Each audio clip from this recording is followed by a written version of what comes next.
Hello, friends. Welcome in. How are you today? Let me lower the music. I hope you are excited. I did notice we are getting more encoding overloaded for some reason. That doesn't make me happy. Also, apparently my Chrome needs an update. That's not going to happen. Let's see.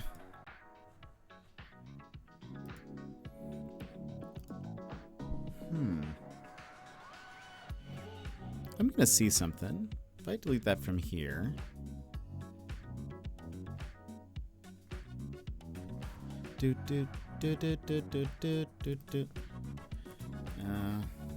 Hold your horses. In the meantime, how are you today?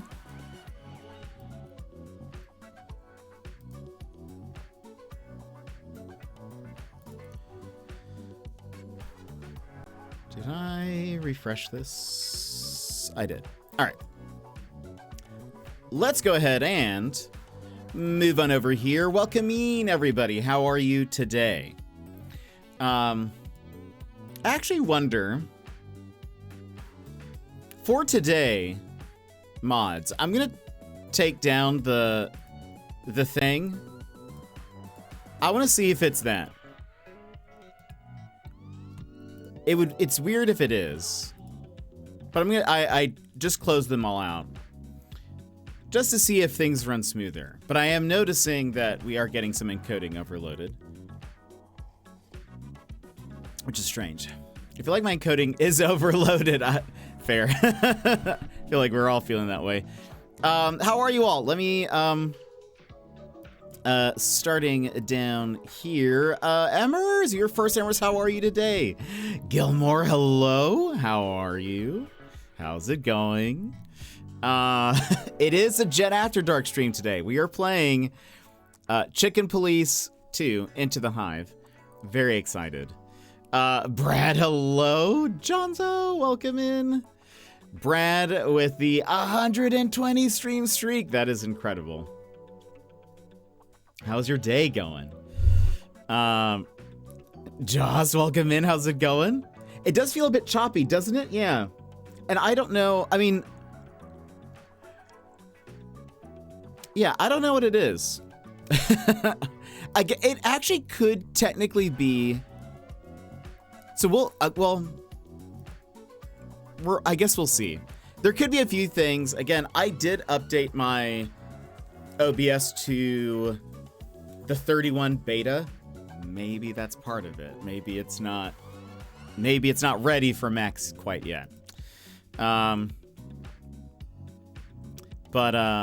we'll see. What is up? We are going to be playing some Chicken Police today. I'm very, very excited. If you guys haven't seen it before, very good game.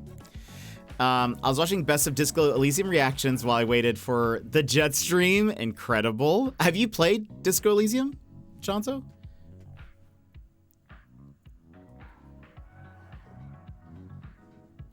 It's such a good game. Such a very good game. There's probably clips from Dex Bonus's playthrough in that, I would imagine, because her playthrough is pretty fantastic. What have you guys been up to today? How's your day going? I'll keep an eye on everything. And right now we're at 60 frames. We dropped a few frames at the beginning, but I don't know if it was because of that new thing we're using.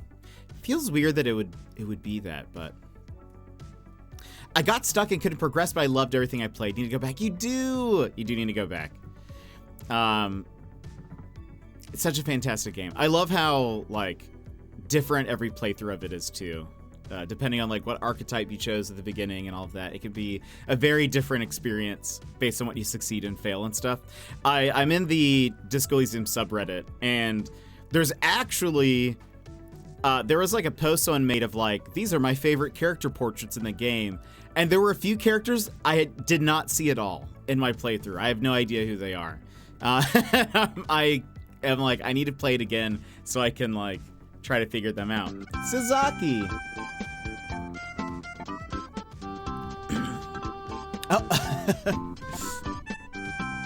Oh.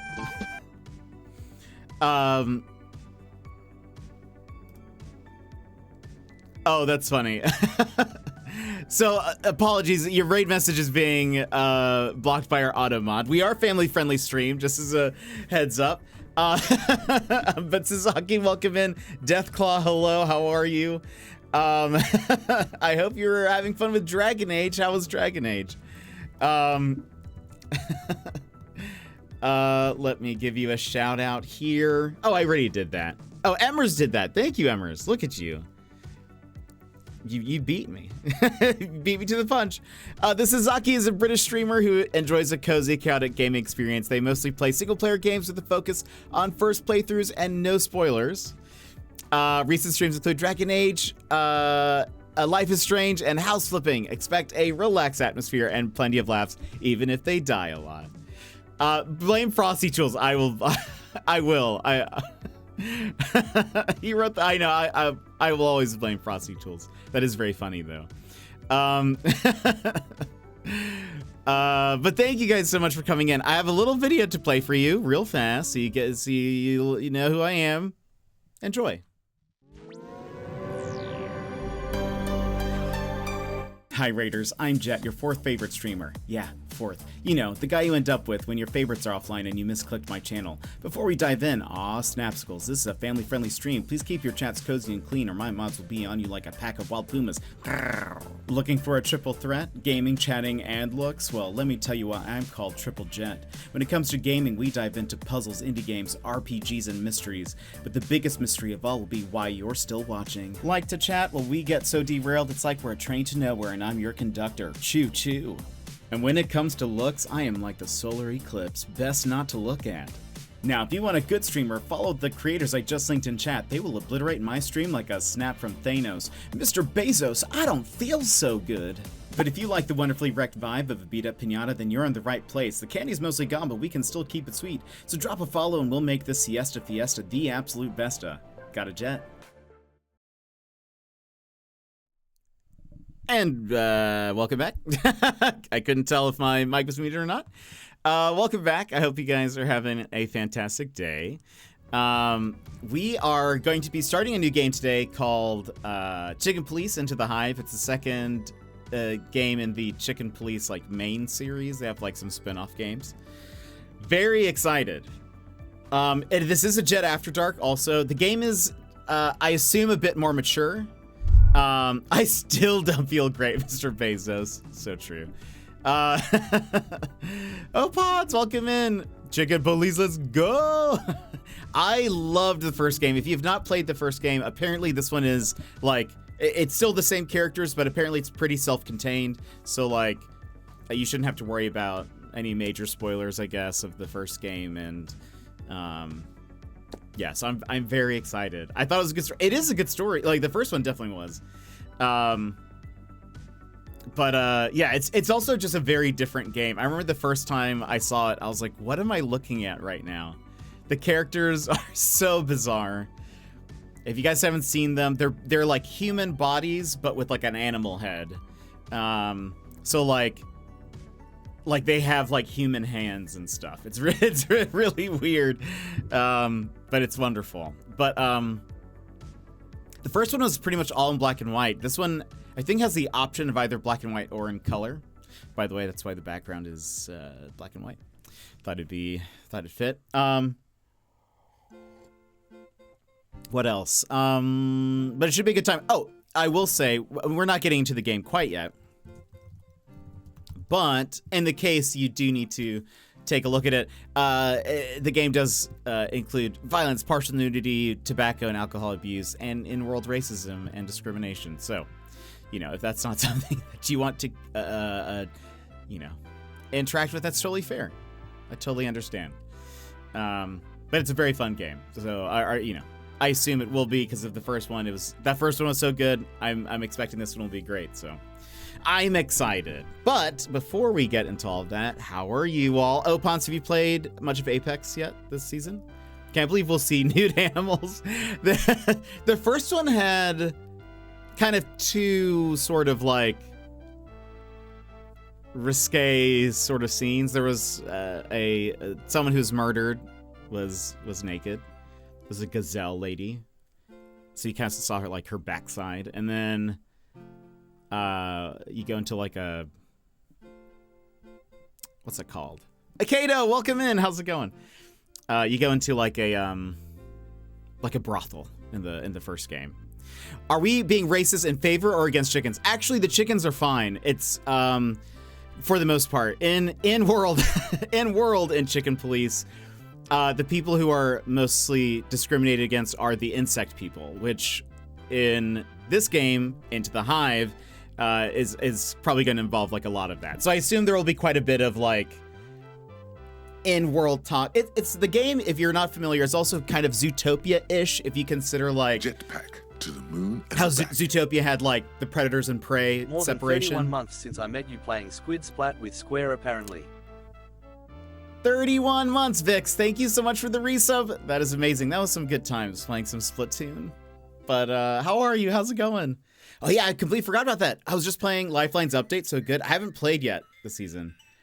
That's fair, I'm in, yeah. So it's so like in world, I'm sure they'll explain a lot of this, but there's a lot of like, you know, whether you're a like if you're an animal that was like a, or not, I'm saying you, if the character is a, you know, predator animal, there's like a little bit of like a divide between them and some of the like prey type animals. They all like work together in a society, and they all actually live in like a kingdom. Like there is a king who I think is a fox, I think, if I recall. But so there's like rules and stuff about like them all getting along and all of that. So like in the police station, you play as Sunny Featherland and Marty McChicken. Those are the main two cops. But like I think your boss is like a dog. Some of the people that work there are like birds and whatever. But you have like an informant who's like a raccoon. He was my favorite in the first game. But yeah, you have some like lions and tigers and bears. Oh my. But anyway, the insect people are kind of like considered the super lower class, super like, they are actually, I think most of them live in the Hive, so they're like kind of segregated from everybody else. And so anyway, so you're gonna see some bug people today. A lot of them. Take a break from packing. It's already 27 degrees and it's not even 8 a.m. No, that sounds terrible. That sounds absolutely awful. How is the packing going? Overall, I like the change with the res beacons. What's the change with that? I don't remember that. It's like Zootopia, but with racism. Actually, honestly, I should have just said that. It actually, in fact, is. And I didn't even think. Yeah, even the main character in Zootopia is it's the cops. So it is just Zootopia. Oh, it is also very like, if you love. I love like 1920s like noir detective films, like that kind of stuff. If you have any interest in that, it's so good. Like the writing is very dramatic and you know, but also very funny. There's a lot of puns in the game and so excited. Some of my happiest memories are of those days of Splatoon with Square and the gang. That was such a fun time. I was so bad at Splatoon. Zootopia is full of racism. Kind of. I mean, I suppose. Kind of. I think so. I think purposefully, I was actually watching a video about this, which is weird enough. I believe they say that Zootopia actually purposely tries to make it not racism, but in fact, it's more of like they're trying to go for more of like a classist type of separation, but it doesn't like fully translate.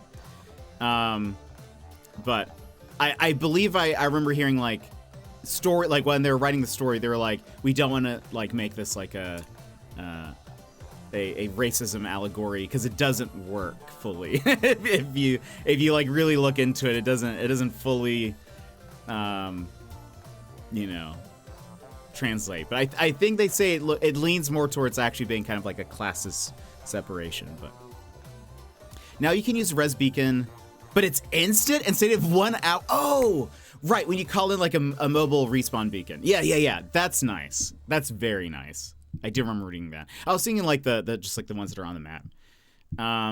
The name Chicken Please sold it for me. That's why I rated it. Oh, perfect. You'll love it. It's so good.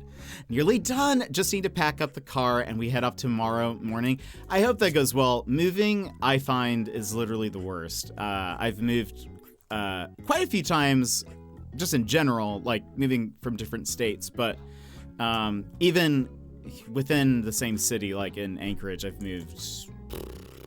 I think this is my 4th or 5th place, I think, living here over the course of like 13 years. And it's never fun. It is it is never a fun experience. I absolutely hate it. The last time I was like, all right, I'm just going to hire movers because nobody enjoys the process of moving. Like, even if I were to ask people, they're not going to have fun. So I was like, I'm just going to hire movers. I boxed everything up. And was just like, I got not referral. I got a quote by them. And I was like, I basically have these many boxes and I need 2 couches and a bookshelf moved, or a desk. And I was like, and that's it. And so they came in and like pretty much took care of it. They broke a lamp. I still haven't fixed it. I've lived here for 4 years, over 4 years now. Still haven't fixed the lamp. It's just a bulb on its thing, on the lamp body. But I hope that all goes well. It's such an annoying experience. But I hope the new like place is nice. I hope you enjoy the new scenery and all of that. It'll be awesome. Healer class got the best update. I am excited for my Mirage, to play some Mirage because, yeah, one, I should stop stuttering. That'd be nice. 2, they fixed the whole thing about like how his ultimate works, and you could see his health bar and that just kind of defeated the purpose of it. Nobody else knows what I'm talking about, so this is just gibberish. But anyway, I feel like he's going to be in a great spot this season, so I'm excited. Hiring movers is game changing. It is. It was, yeah. I was like, I know this is going to be a little bit more expensive, but I can't do this. Everyone I asked said they were busy apart from Baz. No. It's like, got to check the Instagram to make sure that they actually say like that they are where they say they are, that they are actually busy. Moving is just awful. But yeah, I hope all of that goes well. I hope the transition into the new place is good. I've heard I heard someone say it takes about 3 weeks for a new place to feel like home. Granted, I guess you're not going like so far away, but still, I hope it's all like, I hope it's all a smooth transition. Really lucky we hired movers last time because I tore my shoulder like 2 weeks before we moved and I wouldn't have been able to lift anything. Oh, that'd been terrible. I moved right before the pandemic. Like, I moved February of 2020, I think. I had also subsequently gotten like a raise right before that, and then very quickly lost my job. So wonderful. Wonderful timing for everything. OG Apex came back. It's so broken. I've heard you can add 3 times to a wingman. Oh my goodness. Bunny hop and heal. That is, I haven't played it at all yet. I don't even know if I'd enjoy the OG mode, but for those that don't know, Apex, the new season started, and one of the things they've done is, for the first 2 days, I think, it was set to, the only mode that was available was, like, the game when it launched. Oh, Raph, actually, you would probably have someone enjoyed this. But in the current season of Apex, it just started. One, OG Kings Canyon is available, like season 1, like day 1, yeah. And it's like the mode is what Apex was like at that time. Like they just reverted everything. So like guns are broken, characters are very are OP, like it's just like it's wild. So anyway, they're doing that, at least I don't know how long they're doing that for, but Skulltown is back. It's like the original OG Kings Canyon map. But I know you are very busy with Black Ops though. I moved last year and hiring movers was the best decision. Yeah, I just had moved so many times that I was like, I'm just so tired of all of this. I think I even still had a few boxes that I just had never unpacked. And I still have boxes here that I have never unpacked. I've lived here for 4 years. I just have them in storage. But I was like, I just can't do this again. And so I was just like, I'm just gonna hire people, and so I didn't bother anybody with my move. I was like, nah, it's fine. Anyway, so yeah. What a random time though, the pandemic. Wild. And look where we're at now. We moved pandemic, was rough times? Yeah, I bet. I bought my house just as COVID started. That was fun. What's with all this? I moved one street over, but it was still manic trying to get the move down around lockdown rules. Oh gosh, yeah. Call of Duty will have to wait. It's Apex time. You say that, but I feel like that's gonna be difficult to pull you away from. Mirage is super bad. Oh no. In like OG, I didn't know Apex changed that much. I still picture it as OG in my head. Oh, it's changed so much.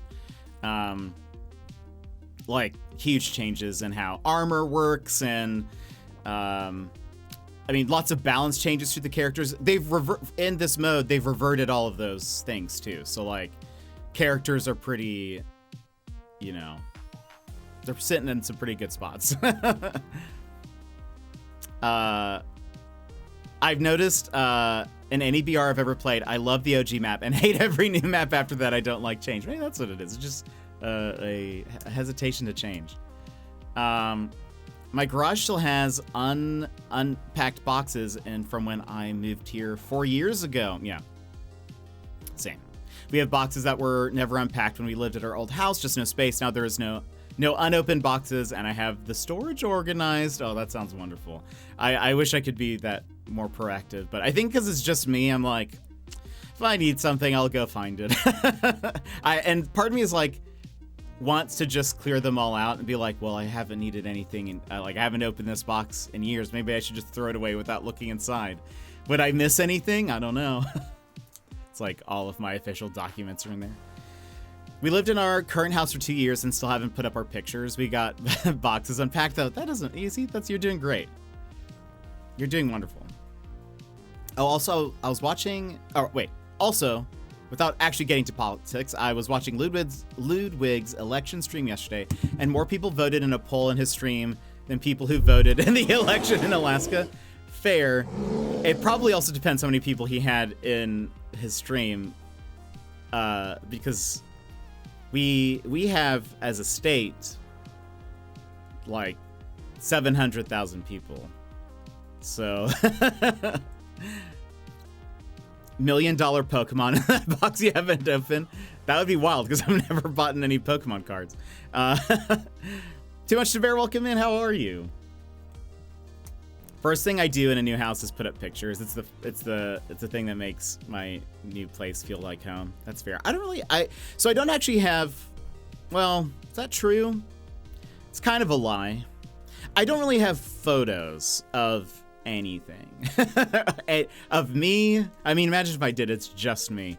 Or really anybody else. I don't have like any photos up, but I do technically have, this is why it's kind of a lie. I have some art prints that I made from photos that I took. Some like wood transfer stuff, or photo transfer onto wood. I have like 6 of them, but only 3 of them have people in it. So does that count as me putting photos up? I don't know. But otherwise I don't have any photos. I think this poll got like 300,000 votes, but Alaska as a whole had like 250. Yeah, that makes sense. That's probably fair. But yeah, chat's not on the screen. Why no one tell me things? Yeah,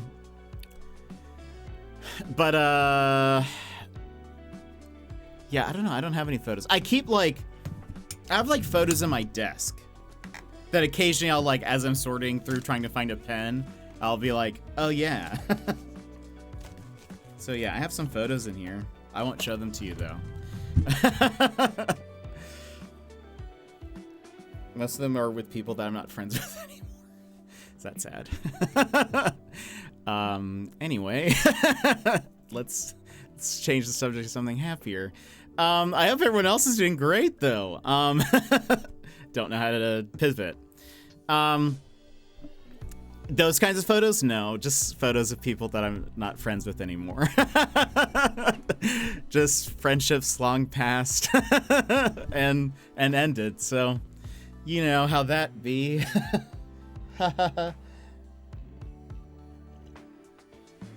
Good times. Everybody, good times. It'd be great if you had a wall of your profile pictures progress over the last 4 years.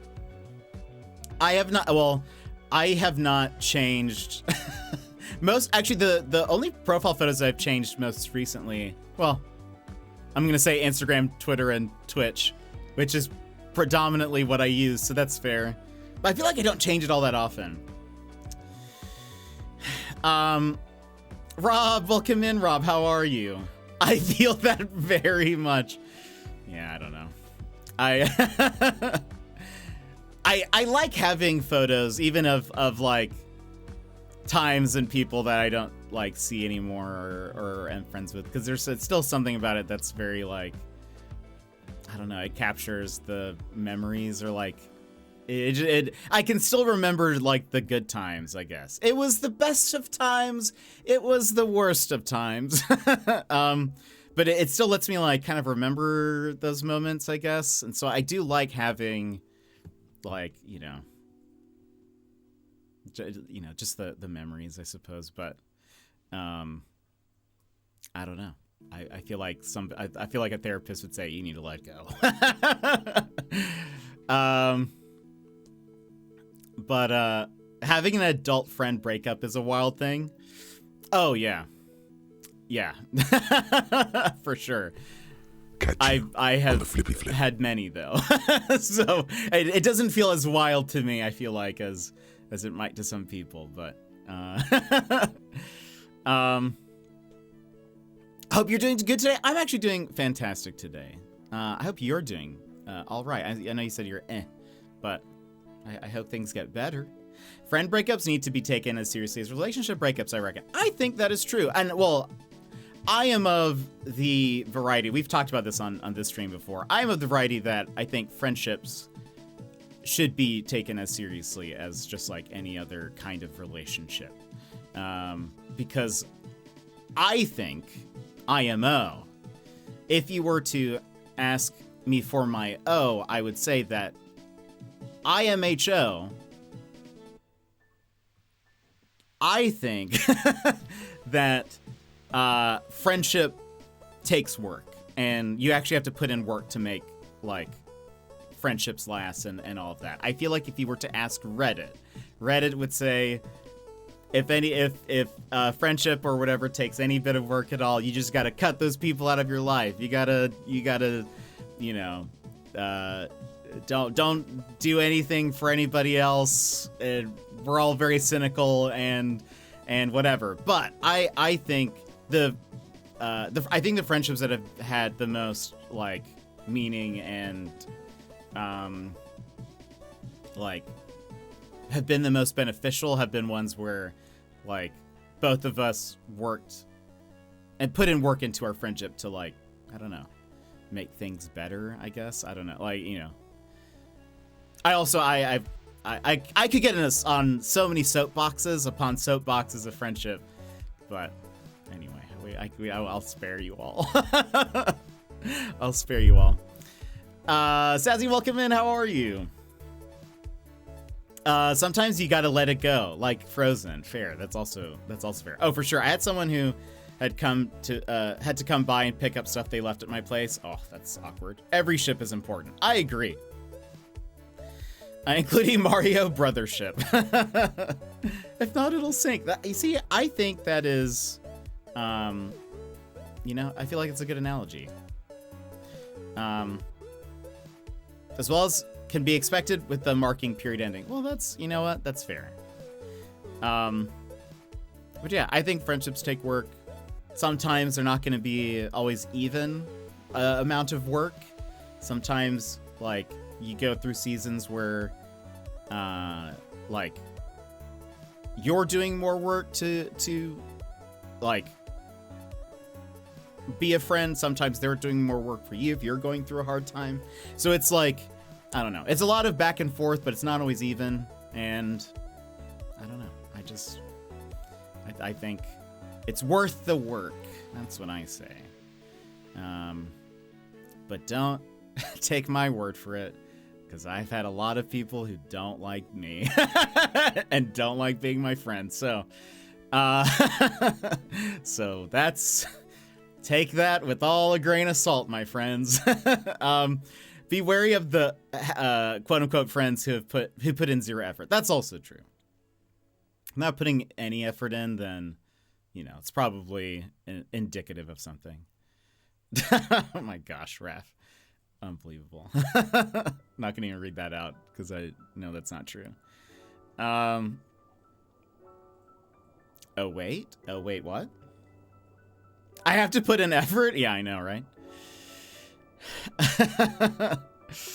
What was I gonna say?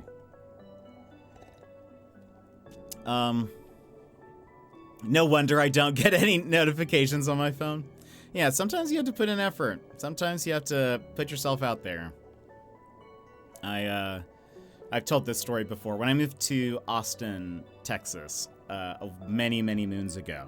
So many moons have passed since then, but I did not really know many people at all. Like, I think I knew one other person pretty much there that, you know, that I knew. And so I was just like, well, I guess if I'm going to make friends, I'm going to have to just like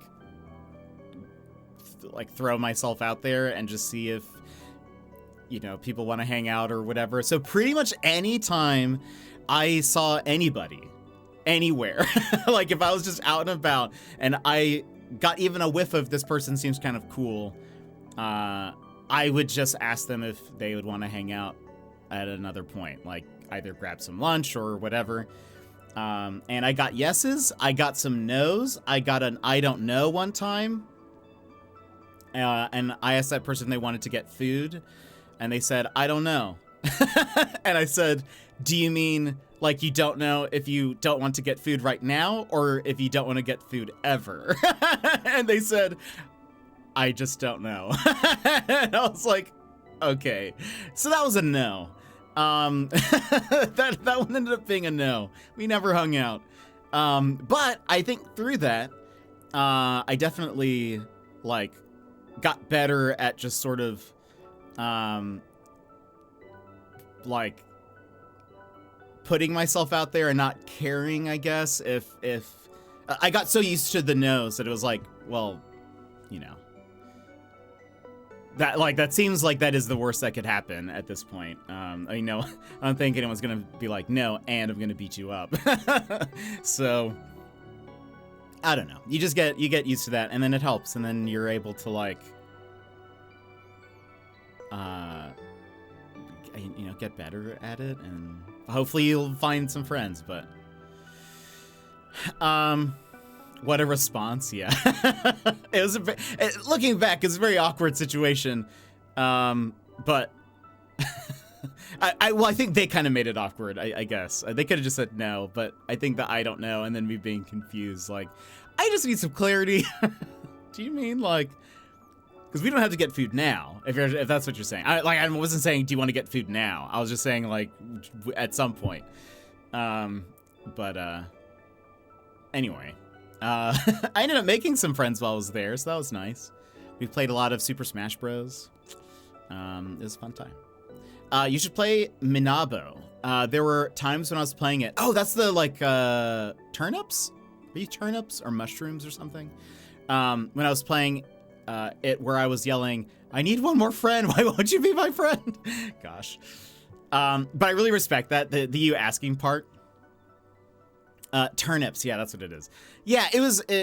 I just knew like friendship doesn't like I mean, if you're like in school or like you're in a place where you're going to be around a lot of people that you want to be friends with or whatever, like that is a way where friendships can happen, because you can just like you're being forced to work with each other, or you're sitting next to each other or whatever, and things just kind of you're forced to be in proximity with each other. But when you're like outside of college and you don't really have like anywhere to go really that you're gonna see a lot of people or whatever, you kind of have to, like, if you want friends, you have to go be the person to like make the friends. Like you have to kind of make the group happen. It is very rare that just a group will come in and just be like, you come join us, you know, like you're gonna be a part of our friend group now. You kind of have to be the one to like you know, make the have the initiative to do that. And that's why like I very much feel like with a lot of the people that I'm friends with now, I feel like I have weaseled my way into their lives. I feel like most of the Aussies, actually, I feel like I am friends with them mostly because I have sort of forced my way in and have just kept showing up and being like, I'm here now, and I hope I am accepted.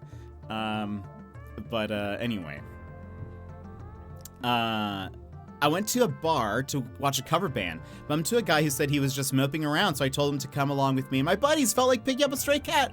Oh, that is amazing. Oh, but you see, that's actually very rare, but that's super cool. Because I'm sure that do you ever talk to that person again? Like, have you ever seen them again beyond that point? At the very least, I bet he really enjoyed that. Opons is legendary, actually a legend. Yeah, that's super cool. No, we just had a good time at the bar. Oh, that's so fun. That's very cool. Yeah, that'd be. I bet he really appreciates that, even to this day. But yeah, I feel like, I feel like in a lot of my friendships now, I do feel like I just sort of forced my way in, and am like, maybe if I'm here enough, they'll just kind of get used to me. Like I'll just kind of be a part of like the furniture, you know? I'll just keep showing up, and they'll be like, yeah, he just keeps showing up for some reason, and we don't really know why, but I guess we've gotten used to him now. So memories were made in that, and yeah, memories were made for sure. Oh, he's remembering you guys as weirdos who wouldn't leave him alone at the bar. He's like, I just really wanted a night out to myself. And this group completely would not leave me alone. That would be a funny flip side to that. No, it's funny because I think I was telling this to YV, because I was like, I showed up to his stream because he said it was his birthday, like in the title, and so I just planned to pop in there and just say, hey, happy birthday. I think I was dropping some bits and I was gonna leave, and then I was like, wait, this person's so cool. And then I just have been like, all right, I guess how do I befriend? How does one befriend?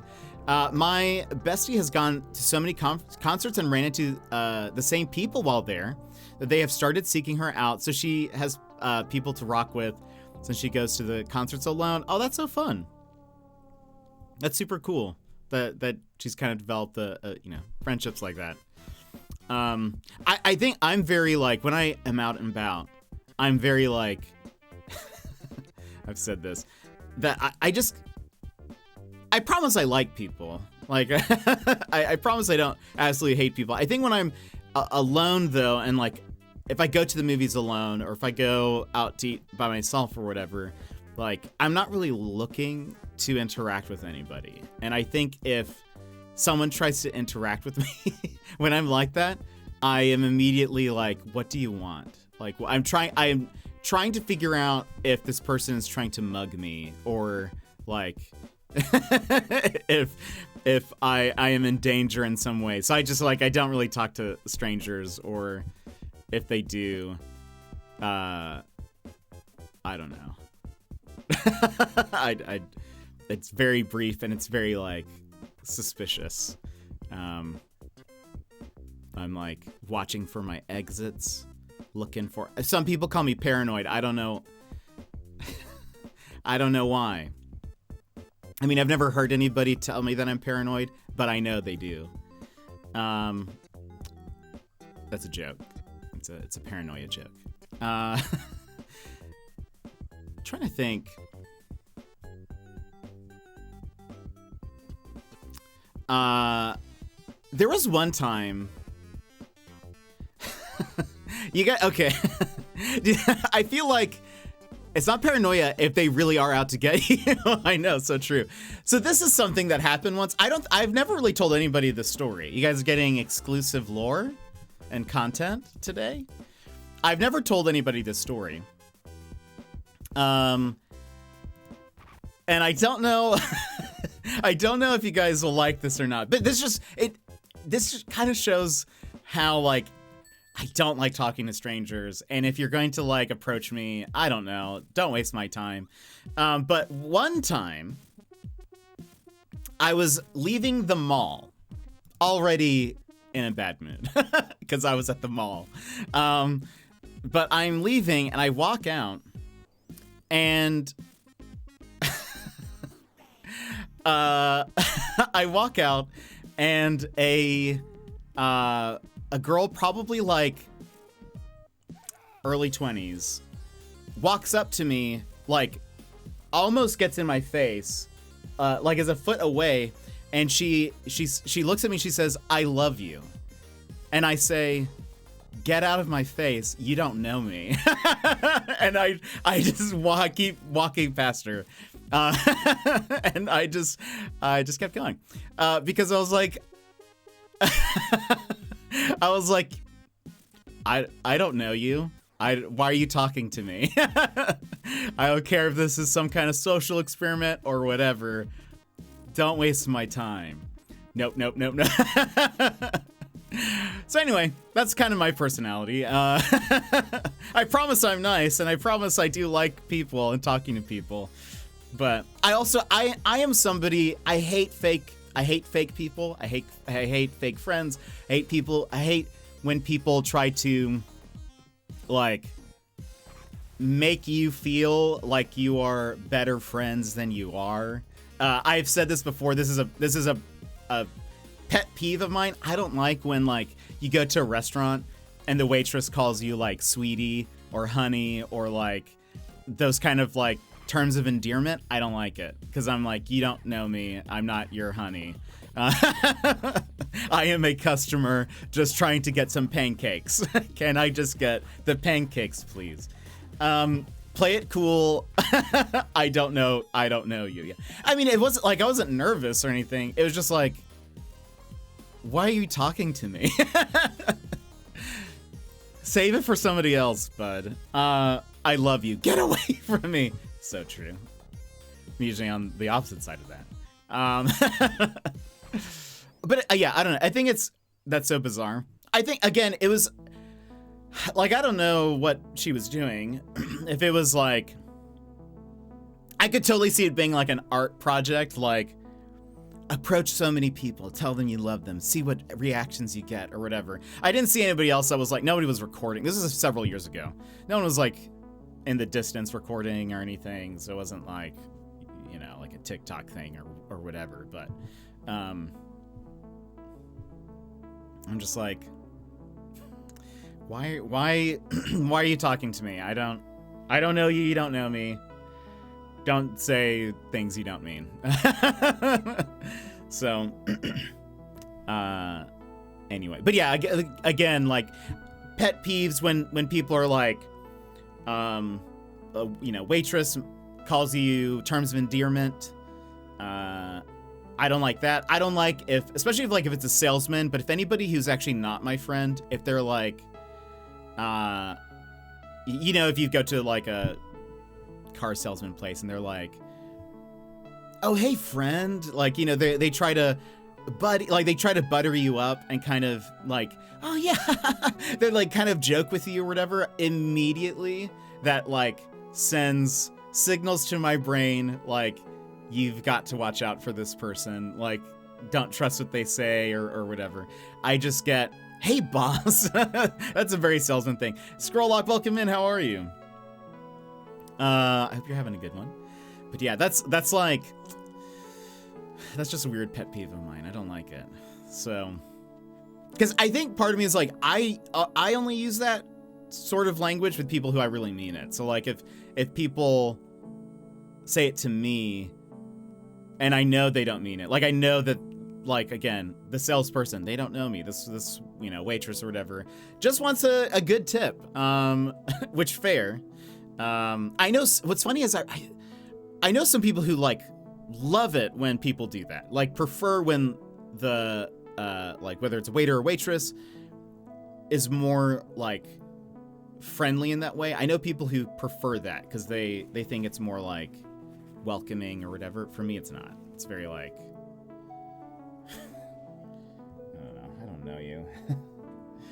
Doing good, Scrolllock. How are you? Despite the conversation where I'm like talking about pretty much how antagonistic I am. I don't know.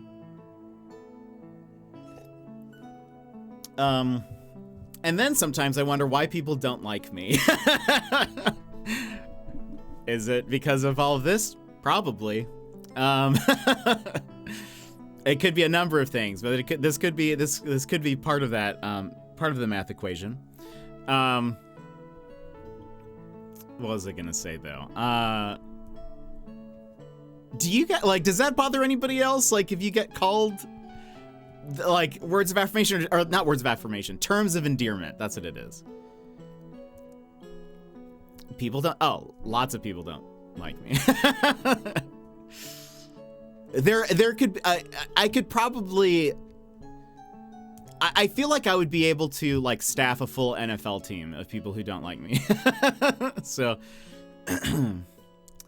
I like Jet. I don't love you though, so you're safe. Well, thank you. I appreciate that, Sasaki. I like the realness. I don't like getting called Chief. Yeah, I could see that.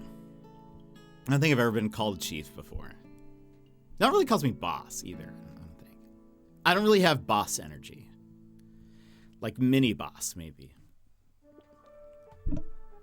I don't mind them, but if someone calls me champ, those are fighting words.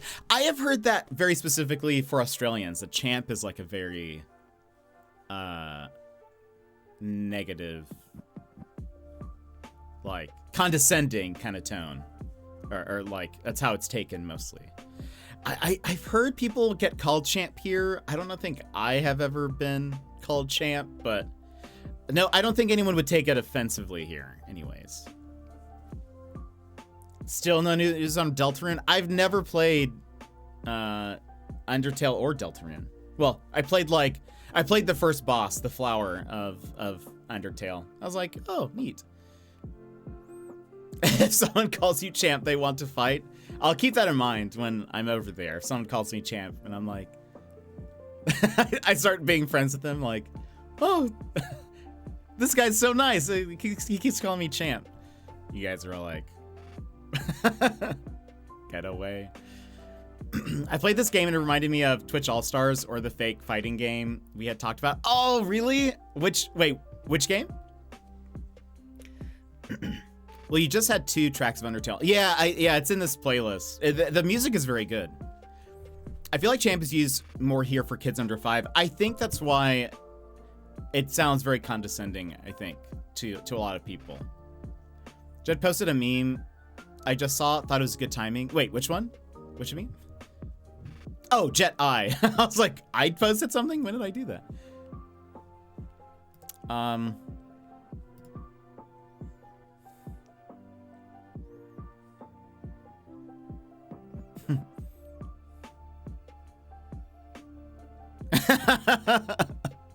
That's incredible. That is a very good meme. During the intro, it brings up like 50 streamers to be associated with. Ascendant. I feel like that sounds familiar. And Baz, welcome in. No one says champ in Australia, mate. I've heard it, they do, but it's like a, yeah, fighting words. But Baz, welcome in. How's it going? I wish I could use mate like you guys. However, I mean, Raph was telling me that apparently people don't use mate, but then I'm getting conflicting reports. I think both Broncos and YV said that people do say mate. It's a fun take on CTF. What does that stand for? Capture the flag? Yeah, capture the flag. That's awesome. Ascendant. Yeah, I think I've heard of it. Don't listen to Raph. It's something like 7 a.m. now. 8:25 over there. Peace and Tranquility. This is such a fantastic song. I love this song. Every time I hear it, it makes me want to play Hat in Time again.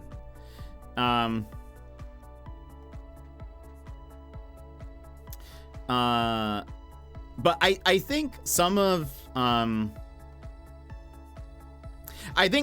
what the way I feel, if we were to dissect this, if we were going to go into therapist mode, I'm pretty sure I feel like my aversion to people using terms of endearment towards me that it's not true, or like that I feel like is like, you know, if it's a stranger or whatever, I think it comes from growing up and having a lot of like fake people around me. I think that's, if we were to like try to pinpoint why I feel this way, I think that's what it is. Because I have a very like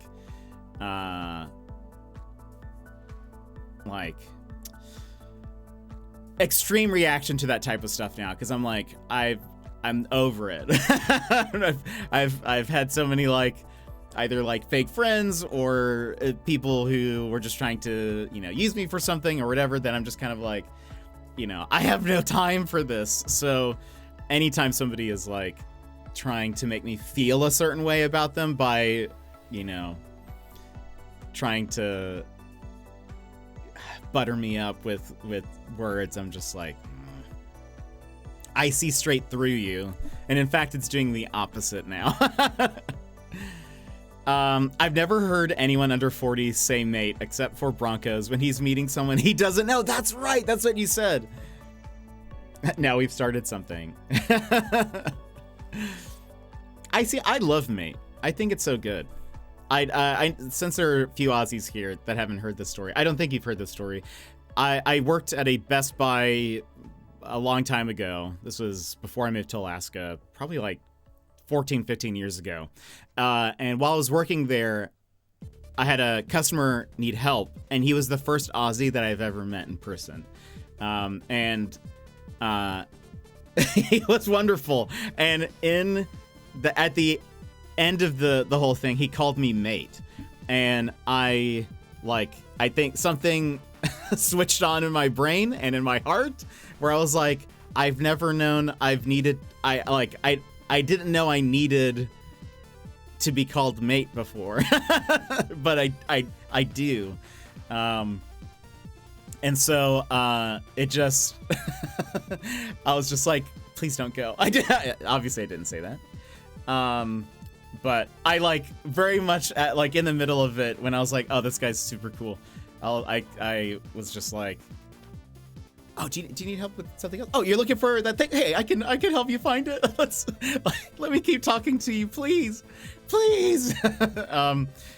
But I still wonder where that guy is. I don't actually remember what he looked like, but I think he left an impact in my life. That's why we're here today. That's why I have so many of the friends that I have now, is just because this guy just said, "Thanks, mate," to me, and I was like, "This is it."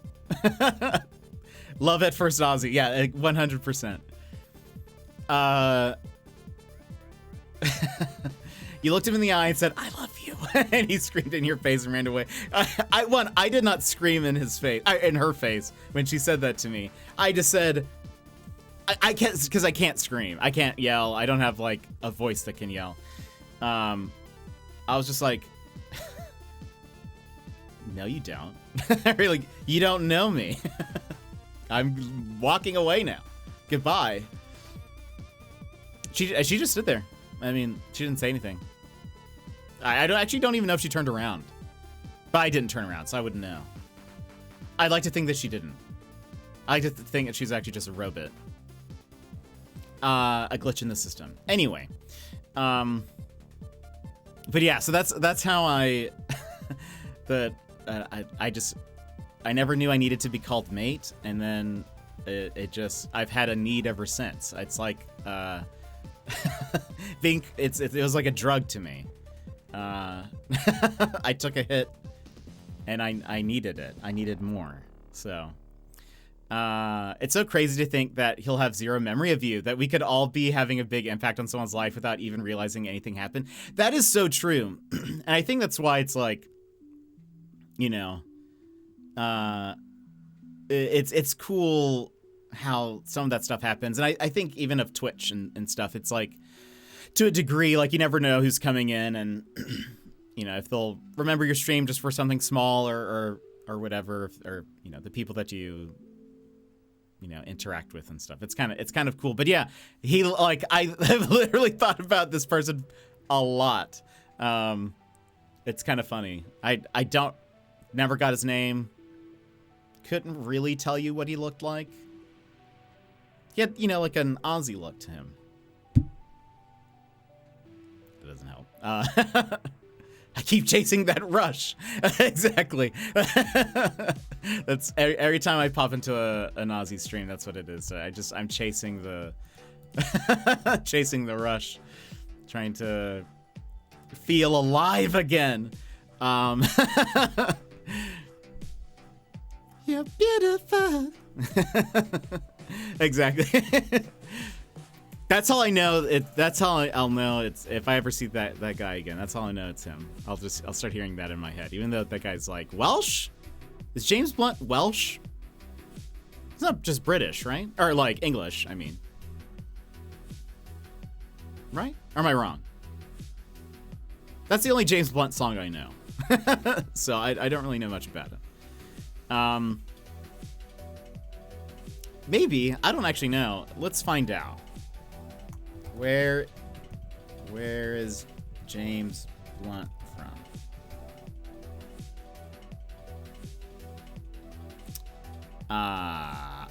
Tidworth.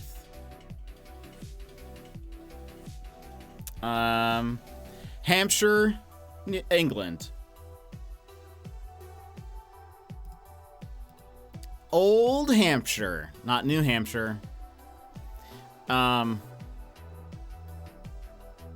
But yeah, I feel like there's a couple of people like that. When I like, like, do you guys have random people that you think about that you've like only interacted with once, but you like continually think about them? Does that make sense? Like, that guy is somebody who I think about. The girl at the mall, I'll think about her. Usually with a bit of like glaring off into the distance. You mean Blunty McBluntface? Exactly. OG Hampshire. I'm sure there's other people who I like occasionally think about, and I think I used to do that more when I was a kid. I remember like thinking about, like, if I met somebody, I would think about them like for years afterwards and just be like, I wonder where they are. But now I am jaded. So maybe I think I do that less now. I reckon everyone does. Someone who was just living their life, but somehow they impacted you. Yeah. Even in a small way. Like, for sure, he was that Aussie. He didn't go into a Best Buy saying, I want to change someone's life today. But boy, did he. That's what he said he'd change his name to if his album hit #1. Oh my goodness, did it? Because he should. I hope he followed through. Yes, but they weren't good experiences. Fair. I guess that's also true. Yeah, I guess if I think of negative things, I'm sure there'd be plenty of people. Yeah, I'm actually now there's plenty popping into my head. But I'm sure. I'm trying to think if I have another good one to tell you guys. And now I don't really talk to strangers, so I have less of those moments. Also, I work from home, so I don't have to like. I'm not dealing with customer service with people, so, you know, that's kind of nice. I prefer that, actually. Even though I don't get the stories, I still prefer that I am not having to interact with the general public. Anyway, for all the Aussies, I promise I'm actually nice. And I promise I'm friendly. I just, you know, sometimes... Also, I promise I'm an extroverted. I feel like you will hear that story and you'll be like, wow, Jet's very much an introvert. I'm really not. I just am very selective of who I am interacting with, I think. We believe you. Can't tell. I can't hear the tone in the text. But I'll be nice. Albeit I'll probably be kind of quieter, I feel like, or I'll be too nervous that I'll just start laughing a lot. I think those are the two extremes. Either I'm pretty quiet or I'm too anxious, and so then I feel like I have to laugh more, and then it's just a lot of nervous and loud laughter at anything that people are like, that wasn't even a joke. Why are you laughing right now? And I'll be like, I don't know. I really don't know. One, we will be getting to the game here in a little bit. Again, we're going to be playing a point-and-click detective game. Very excited about it. It's going to be super fun. But we'll keep chatting for a teensy bit longer. There was something I was going to say.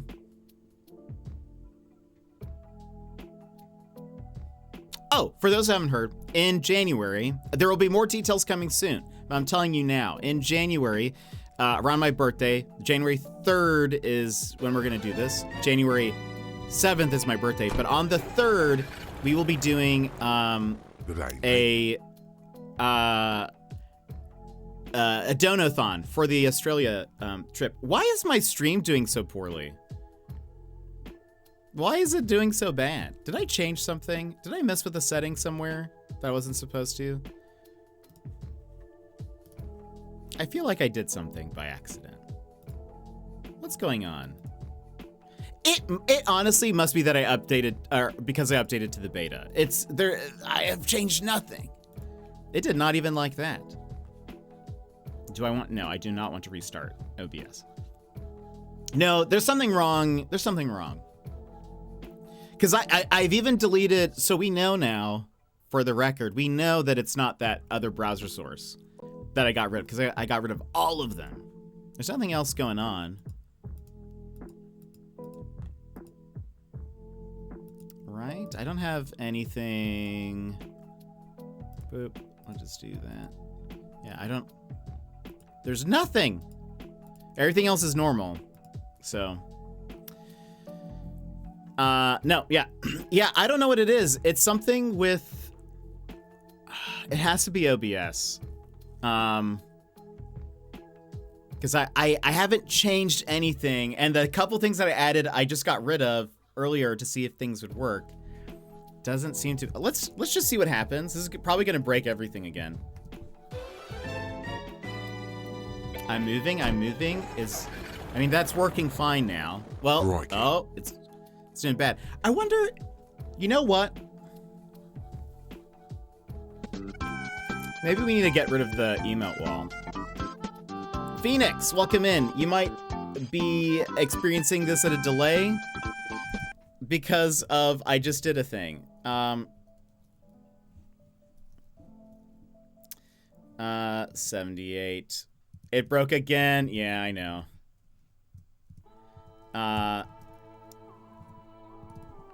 Here's what we're gonna do.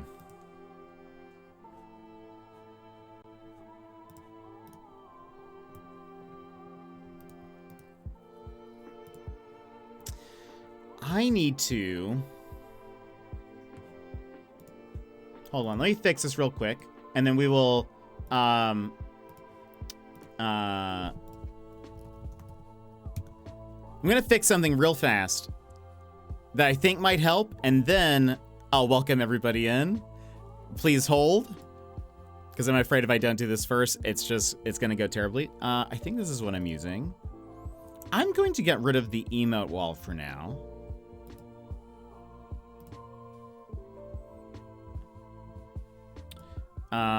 Because I think that's part of it. It seems to slow down when there is emotes flying. Okay, good. There's nothing there. All right. Phoenix King, welcome in. It seems very... Yeah, it's because we're having some tech issues. Very fun. Phoenix, I have and friends, I have a short video to play for you guys. Please enjoy.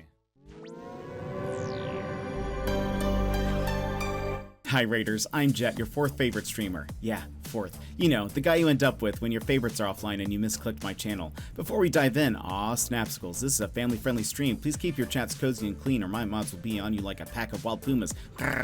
Looking for a triple threat? Gaming, chatting, and looks? Well, let me tell you why I'm called Triple Jet. When it comes to gaming, we dive into puzzles, indie games, RPGs, and mysteries. But the biggest mystery of all will be why you're still watching. Like to chat? Well, we get so derailed it's like we're a train to nowhere and I'm your conductor. Choo choo. And when it comes to looks, I am like the solar eclipse, best not to look at. Now, if you want a good streamer, follow the creators I just linked in chat. They will obliterate my stream like a snap from Thanos. Mr. Bezos, I don't feel so good. But if you like the wonderfully wrecked vibe of a beat-up pinata, then you're in the right place. The candy's mostly gone, but we can still keep it sweet. So drop a follow and we'll make this Siesta Fiesta the absolute besta. Got a jet?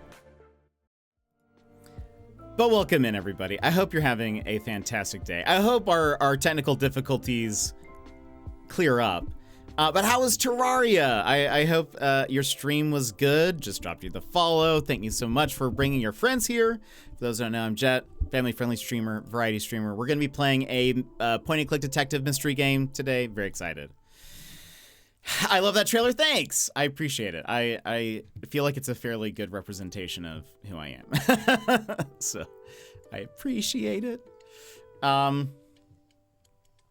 yeah, we were experiencing a little bit of technical difficulties. I think the worst part of it is the emote wall. I think that's what we're having issues with. I kind of want to do just one little more testy test.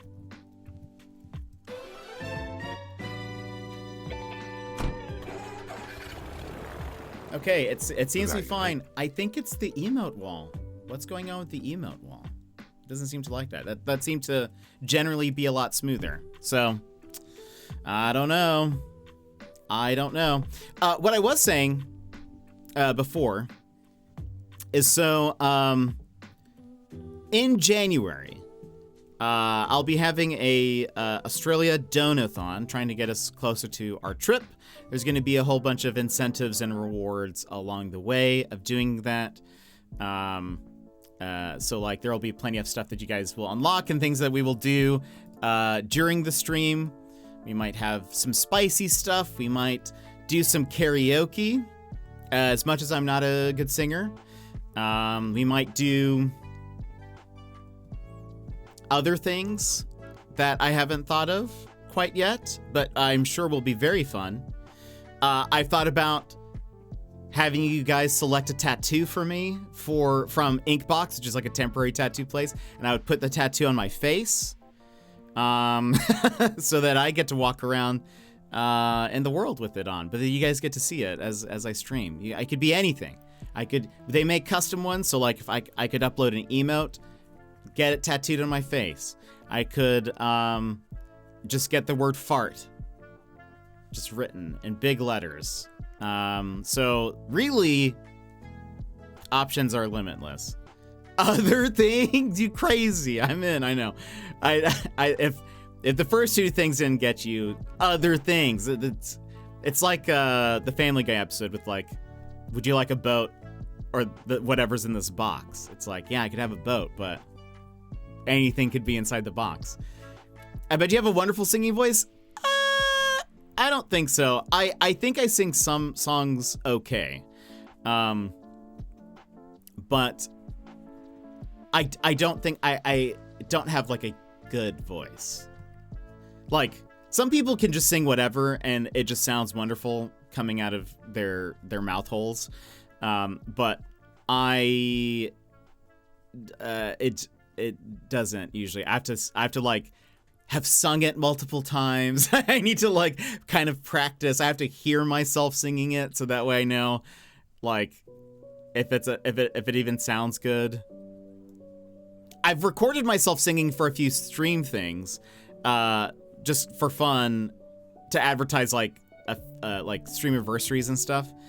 Most of the time, it involves me listening to a recording of it. Like I sing it once, I listen to it, and I say, "Why do I sing like that? Why do I do this?" A lot of I think where I go wrong is actually in like I don't pronounce words very well, which sounds weird, but like if I don't know. I think I tend to sing I don't know. I think I sing with like a bit of a like more airy, breathy kind of like voice to it, and sometimes it makes the words sound really weird. And so I've had to, when I've then gone back and like re-recorded stuff, I'm always like, okay, I have to make sure you pronounce these words, Jet. So anyway, but we might do karaoke. I think what I'll do is I'll select a couple of songs, and then we'll have like a spin the wheel, and on the wheel though it'll say like chat selects a song. So like I have at least like some hope that it will be on something that I want to sing and that I know and that I feel more comfortable with, or then you guys get to choose something for me. So it could be whatever, you know, within reason. I don't know what you guys would sing, or like, I feel like you guys would choose like a pop song or something, because I don't really listen to a lot of pop. I feel like you guys would, and I would just have no idea what the song is. And it would just be like, I look like an idiot right now. What'll be great is that the audio won't be saved to the VOD, so people will just be able to hear me just trying to sing on my own, and it'll sound so embarrassing. But you know, that's what I will do to try to get to Australia. I will embarrass myself as much as I can. So, I'll do anything. For some reason, I now really want you to sing How Far I'll Go from Moana. I've actually never seen Moana, so that would be a journey. I should brush up on Disney songs, just because that actually is probably a safe bet. I feel like a lot of people might choose a Disney song. I need to like listen to a best of. It's been a long time since I've listened to Let It Go. That's like a pretty high note in there. What, really? Yeah, I've never seen Moana. There's actually I haven't watched a lot of Disney movies from the past few years. I think Frozen is honestly the last one. Didn't watch Frozen 2. Haven't seen Moana. Name any other Disney movie. I can't right now. I think Moana is my favorite. My favorite's probably weird. My favorite is Big Hero 6. I love Big Hero 6. I think it's so good. I cry every time. I cry every time in that movie. Usually twice. I won't tell you why, for spoiler reasons. I'll say usually one in the beginning section, or like first third, and then in the last third. Those are the times I cry. Tangled? I've never seen Tangled. That one's old. I don't have an excuse for that one.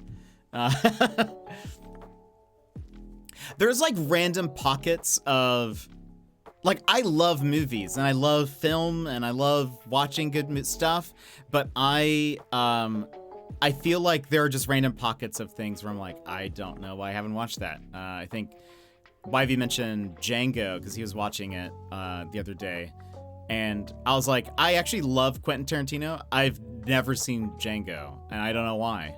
That's just like, it's just one of those that like in that time period I must have been either like busy or like, oh, I'll watch it later, and then I never watched it.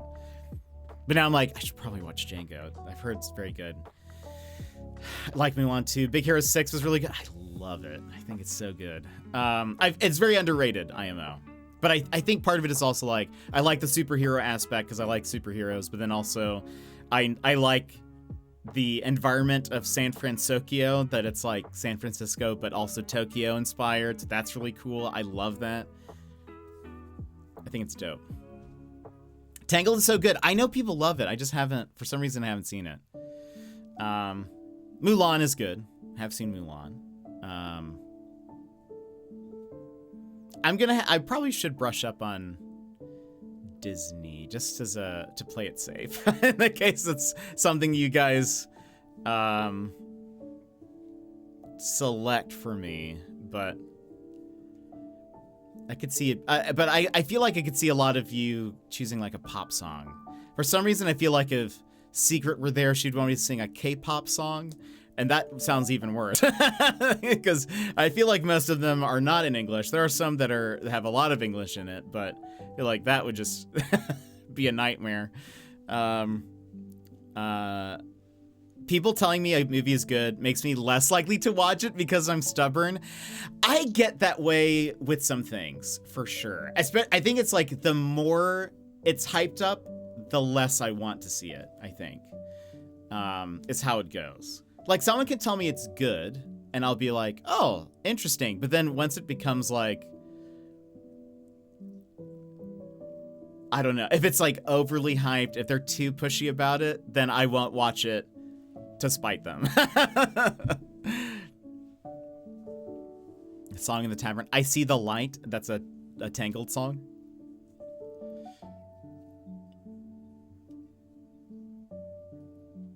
Now that would be content. I don't even, I'll have to listen to it later. How about this? Okay. I'm listening. There is a wheel of songs you choose. Okay. I have seen Hercules, but like once, and it was a long time ago.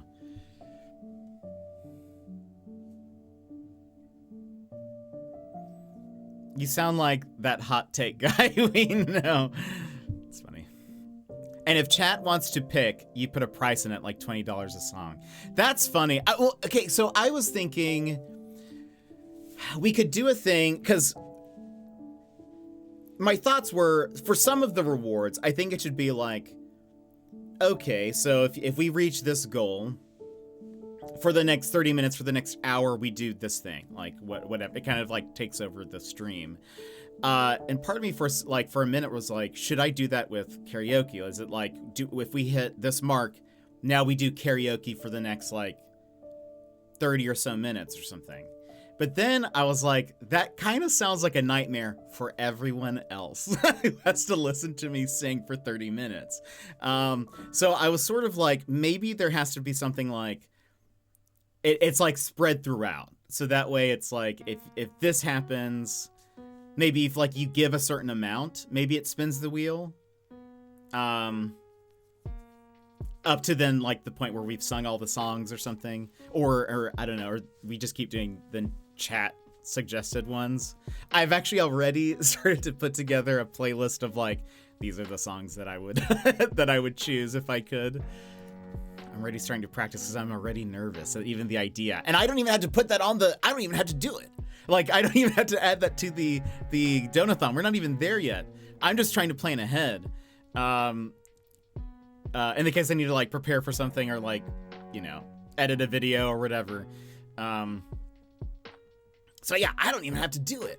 But I probably will if that means people will pay for it. So I don't know. Because I don't want to just do karaoke for the sake of it. Like, I don't want to sing. So like, I don't want to just be like, and now here's a karaoke moment, and if you want to spin the wheel, or like if you want to choose a song, do this much. So I think it has to be like, I'll choose like, maybe like half of the wheel is user selected or like viewer selected, and half of it is a couple of songs that I've chosen. So maybe I'll put like 3 or 4 songs. And there'll be 3 or 4 slots for you guys. Or maybe I should do it like so there's less. Like, so if I do 4 songs, there's like 3 slots of it. I don't know. I need to like hire a gacha person, like someone who strategizes gacha games. That's what I should do, and then that's how you do this. But we're actually, honestly, we're getting so close already. It's kind of wild thinking about it. We are.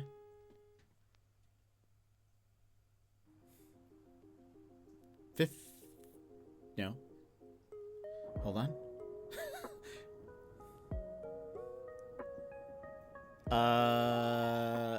What's that gonna be? Carry the 1.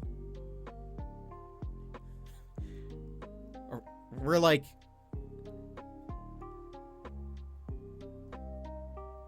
1,800 off. Is that what it is? What is 4,500 minus like 2,700? Is that 1,800?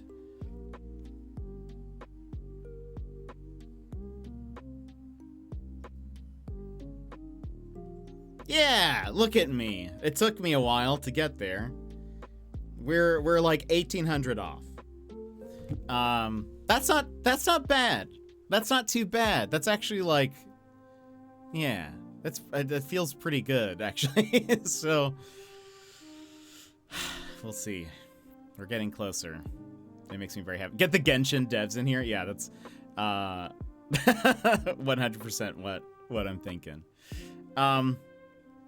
But all right, friends. Here's what we're gonna do. We're gonna run ads, and then we will BRB, and we will then hop into Chicken Police, which I'm very excited about. Shady! Welcome in, how are you?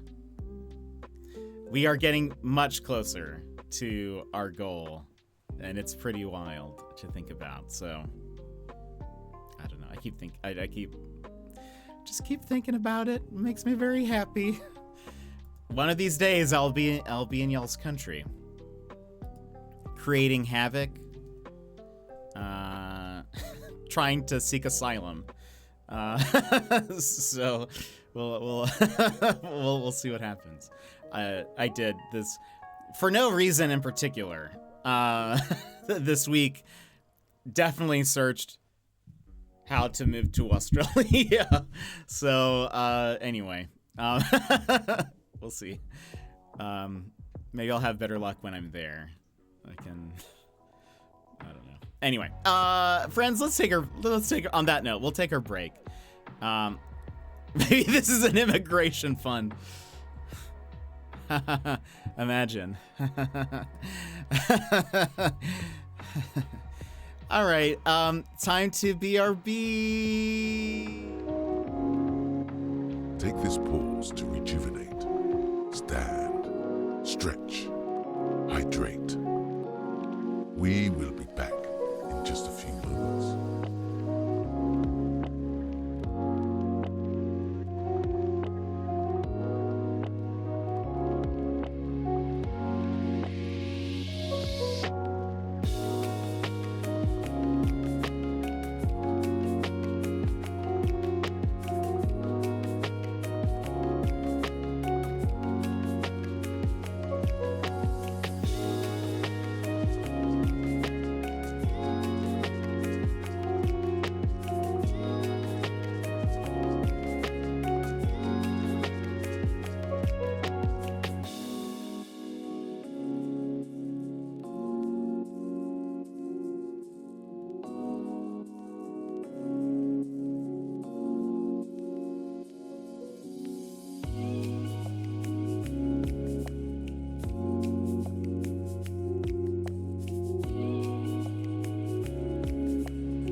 Hello, friends. Welcome back.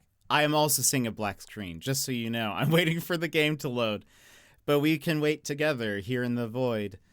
Shady, how are you? Let's see, I started Rosehaven. Deja Vu. You experienced Deja Vu here? Glitch in the Matrix. It's good. I've got maybe 2 episodes left of season 1. It's very cozy to me. Ooh. I'll have to look into that. Where is this game? Do you think it's loading, or do you think it's broken? I don't know.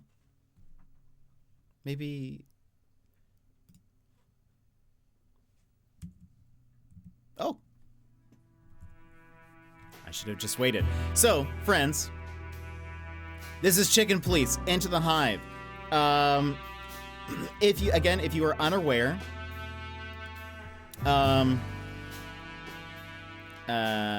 warnings.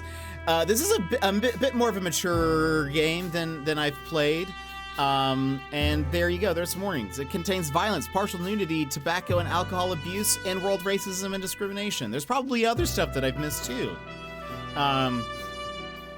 There's gonna be lots of chicken puns, and it's very noir, 1920s. Yeah, very noir. I love, like, Maltese Falcon, name other stuff that I can't think of right now. But that's like, I love that style of you know, film and movie. So it'll be great. It'll be very dramatic. The voice acting is great. But yeah, it's like a point and click detective mystery thing within this world of half people, half animals. Because they are more than just anthropomorphic animals. They are like literally half people. In the first game, like a few of them you see their hands and it's just like it's human hands. Like it's not even like colored to look differently. It's like no, they are human bodies with just animal heads. It's wild. I'm a grenade doll, see? I wish I could do more of like a cool 1920s detective, hard-boiled like accent and slang. I love that. I don't know. I love that style. Anyway, I've thought actually about doing a raid video in that style, but I can't. There's 2 things that I would want to do, but one thing would be more difficult to do, the other I would just be bad at. One, I would want to be able to do like a detective, like an old style detective voice. Alex, welcome in, how are you?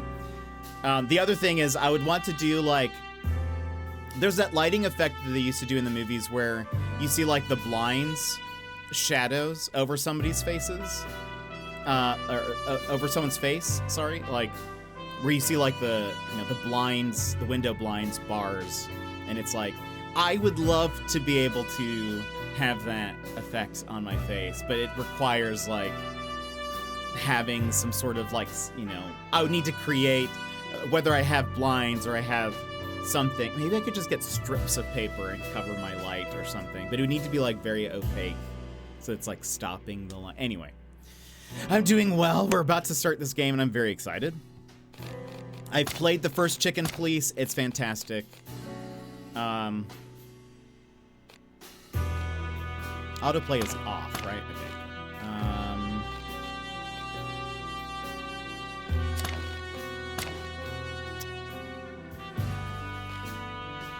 Yeah, we're at the highest. I was gonna say, like, surely this isn't going to be like game breaking for my Steam Deck. I wonder if I'll need to lower just the music a little bit. Alright, let's just hop in. I'm so excited. So very excited.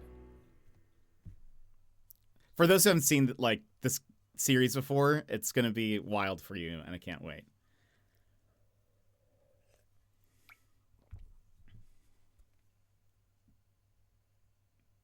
Like crashes. Making some lunch. What are you having for lunch, Shady? Where's the game?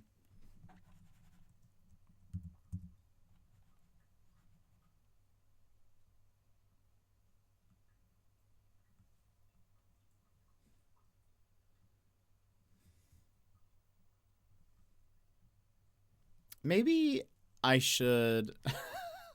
Hold on. Let me do something. Let me close out chicken, please. I'm going to choose a different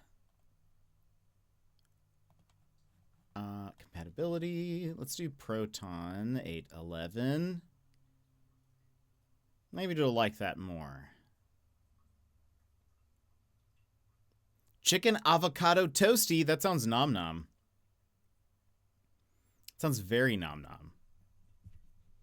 Oh, yesterday I told the story about how I went to the grocery store and then I realized that I had forgotten my wallet, and so I had to put everything back, including the salsa that I was very excited to like get because I was treating myself with some salsa. I went to the grocery store today and I got my salsa. I got it all, and it's delicious.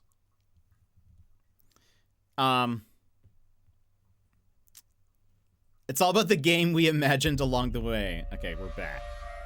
We're back. All right. New game. We working with this whole madness started with this petty little affair. Petty to the one who reads it in the paper. Less petty to the one who's getting shot. Clawville, the city of opportunity, the city of dreams, a bastion of tolerance and equality, a genuine shithole. You know, truth is a weird dame. No matter how loyal you are to her, she'll cheat on you in the end. The question is, are you gonna stay by her side? And if you do, what price are you willing to pay? I needed a drink. I needed a lot of life insurance. I needed a vacation. I needed a home in the country. What I had was a coat, a hat, and a gun. I put them on and went out of the room.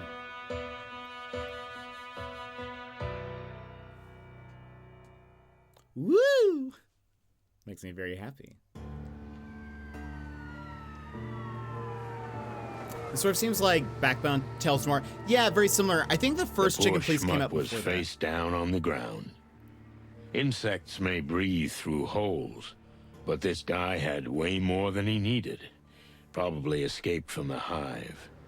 Was he being chased, or just happened to be in the wrong neighborhood? Who knows? I'm a detective. Those are the questions I should be answering. But I knew there would be no answers in this case. In fact, there would be no case either. Simply because the victim was what he was. A fly. Boobo. Really? Thank goodness you can see in the dark, old owl. Where would we be without you? By the way, what are you doing here? You don't work for us anymore. This is the third time you called me back from my little hole, boys. You must be desperate. May the Great Wild Ones protect us if we've sunk this low. The Great Wild Ones is like, sort of like they're gods, I think, in this world, if I recall. Woohoo! Very funny. So, you want some facts? Sure. Let's get started. His name was Novak, according to his papers, but almost certainly an alias. Pretty likely. Just another fugitive from the Hive, huh? Who knows? Who? He's an owl. All right. I'll snoop around a little. Then we'll talk. I can't wait. And no drinking on duty, okay? On duty? Ha! I'm not a cop nor a doctor anymore. If you need me, make peace with how I work. Oh, feathery heavens, Doc. Relax. I can see you're having a bad night. Bad? Why, is there another kind? Clucking furry hell. I don't need this. So, a few sketchy facts about the victim are never enough. I had to snoop around, see if I could find anything useful. Even if I knew there would be no file on the poor bastard, it just seemed like the right thing to do. Owl did it.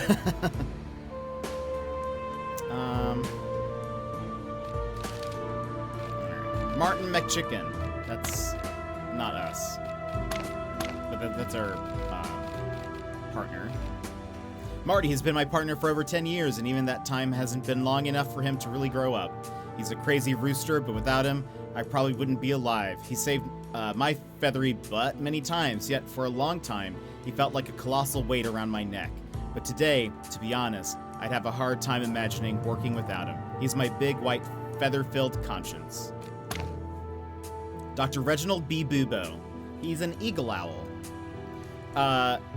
He used to work for the PD himself as a coroner. Now he only has a private practice, and that is illegal too.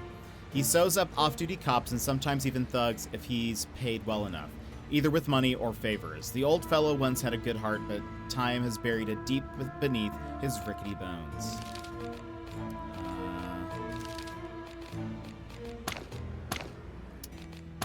Clawville is an independent city-state, a bustling metropolis, and the seat of the Clawville colonial empire. It is a constitutional monarchy with King Hector III, the Fox King, as its ruler. I was correct. The city has a 1,000-year history and has long been renowned for its principles of acceptance, tolerance, diversity, and peaceful coexistence. Unfortunately, these are now just empty words, and the city is struggling to survive while having to face enemies from within and without. The Chicken Police, the legendary detective duo of Santino, that's right, but they call him Sonny. Santino Featherland and Marty McChicken are known as the Chicken Police. The culmination of their nearly 2-decade career together was the takedown of the Wessler Empire 3 years ago. While the name Chicken Police still has a ring to it, the two roosters are tired of playing the leading role. Perhaps it's time to hand their spot over to someone else? And then the Hive. The Hive is a fenced-off quarter on the outskirts of Clawville. It was originally an integral part of the city, but after the Segregation Act, the area was fenced off. Today, insects are rarely seen anywhere but the Hive. This place is also known simply as the Ghetto or Roach Town.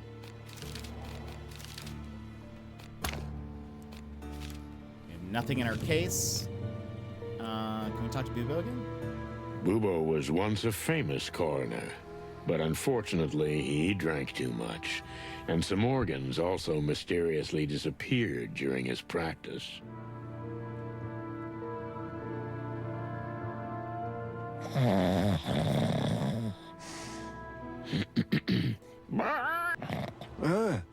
What? Ah, it's you again. Have you looked around already? Not quite yet. Boo-hoo. Then get on with it and leave me alone, will you? I also snore while I'm thinking. Is that a hyena person? I think it is. We'll get to that The in car a second. crashed into the post. That was not the cause of death, but it probably helped to make it quicker and more dramatic, too.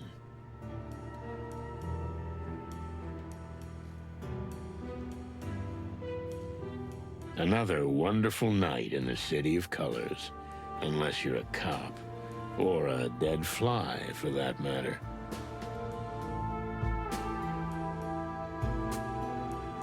Oh, we can ask some questions now. What's up with you nowadays, old owl? Nothing much. I just exist. Alone. Alone? Well, what about dear Nurse Ursula? She moved on. She's with the Furies now, if you must know. I don't know. The Furies? You mean the The hooker gang. Oh boy. That's the one. Oh, Cluck. I'm sorry for your loss. Yeah, sonny boy. Life's a jerk. And being an even bigger jerk can help a lot, huh? As you say, sonny boy. As you say. Is there anything else we can do? No.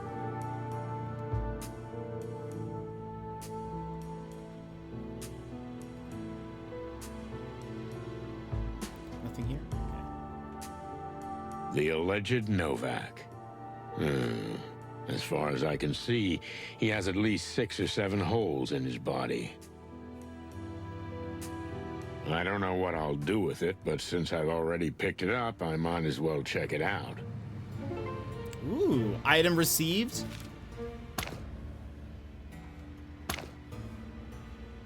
The arm of a poor unfortunate fly. Somebody ripped it out. Oh, this is not in... They definitely did not have anything like this in the first game. Well done. You have unlocked a secret clue. It seems to have been ripped out by the stump. What kind of animal would do such a thing? Okay. That's cool. I like that we essentially just took evidence with us. I mean, I guess that's fine. We are the police, but like...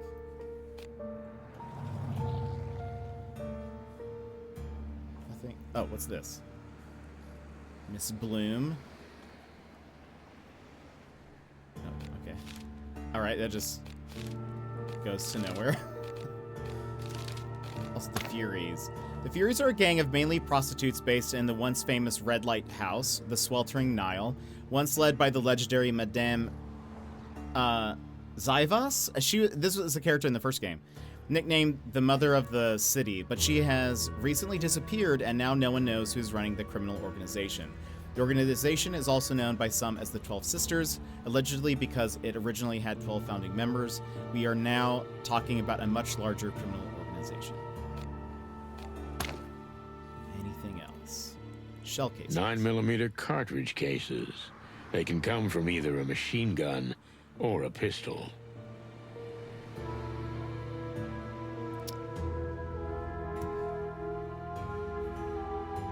Nothing else? Okay. The Times River. How much dark filth has its waters washed away? Swimming is not recommended. A lonely field patrol. She doesn't seem very concerned about the case. Oh, we can't talk to them? Where the hell is my partner? But it's a hyena person. The poor dope crashed right next to a police booth. How ironic. I expect your report by tomorrow morning, Doc. Phew, I can report now. Cause of death, shot dead 7 times. Probably with a 9mm semi-automatic pistol. Although that's not for me to say. That's for ballistics. Where's Marty at? I know, right? Marty was great. Those 2 dumb hyenas don't give a shit about this, and you know that. So, that's it? Case closed? Honestly, I don't think they'll ever open a file on the poor bug to begin with. Yeah, you got a point there, Doc. Well, I'm gonna take another look around. New ask topic. What's next? So, what next? When you're done here, I'm going home. They'll let me know if they need a proper autopsy. I did. I just needed to switch what compatibility proton thing I was using on the Steam Deck, and it works great. It works great now. But Daz, welcome in. How are you? It's a clucking circus. All the world's a circus, and all the men and women merely clowns. But we have to give the impression that we're on the case. Maybe I'll talk to the boss about it.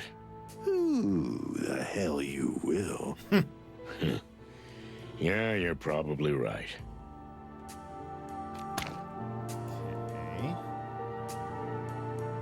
Anything else? Wrecked car, the dead fly. Can't talk to you now? Good work, milady. Sweet dreams. Milady? Nice piece of metal. Too good for a down-and-out like you, buddy. Probably stolen. But I don't want to jump to conclusions. Is there anything else? Some of his legs were removed. That's, kind of odd. Maybe some kind of message?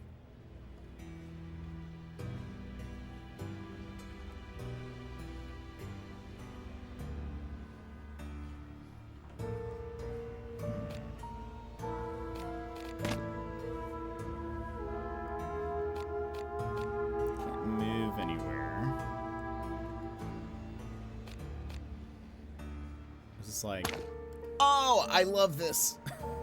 I was looking for this earlier. Yeah, we looked at all of that. There's nothing here.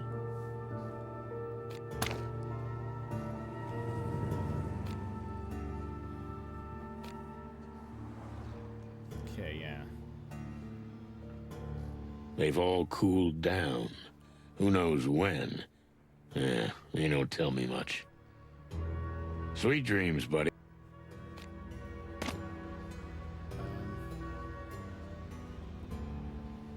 We can also right-click to zoom. That's kind of cool.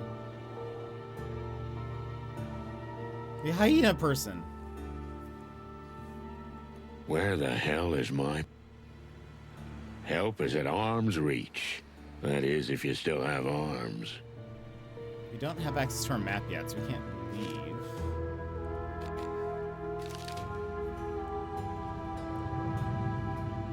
Do you think this will have as many puns as BoJack Horseman? Maybe. I remember the first game had a lot of puns, so I feel like it is possible.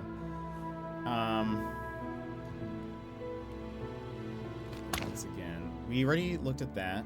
Officer, Deadfly, Bubo. I expect your report by tomorrow. Honestly,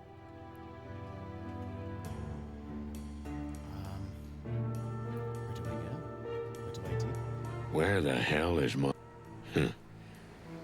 Help is at arm's... They say the old river... Where the hell is my... Gosh. Nice piece of metal. Yeah.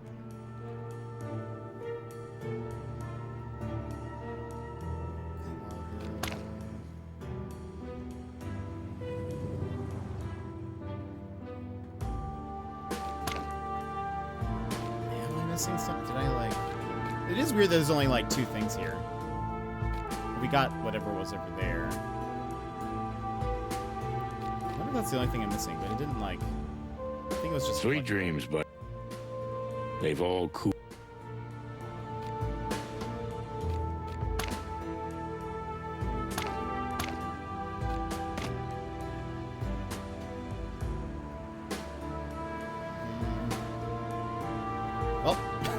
I'm already stuck.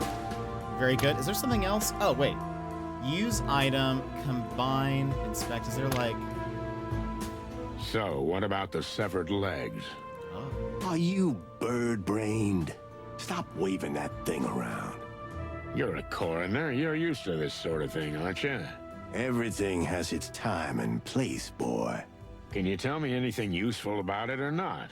The arms were carefully and individually plucked out, but only after death. You think so? I'm sure of it. No sign of a struggle. Even his suit was barely wrinkled. Tearing off an insect's limbs isn't so easy. He would have struggled if he was still alive. You could have been a detective, Doc.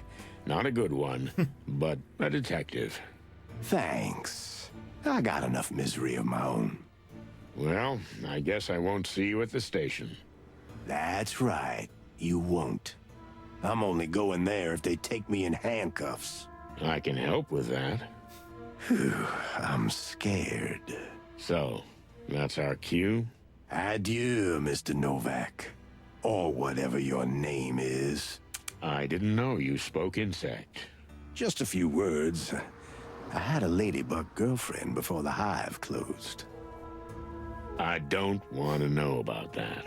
Oh, but it's such a juicy story.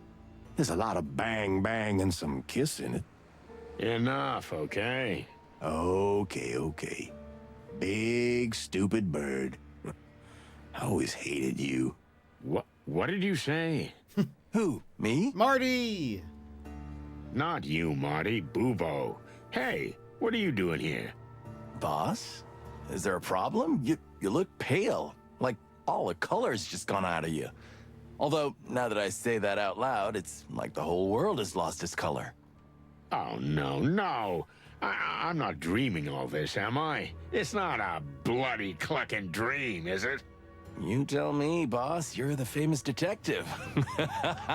Oh, this is just a clucking nightmare. Actually, this is more like a game. Hey, don't Getting ruin the whole thing. Enough. Is this a dream?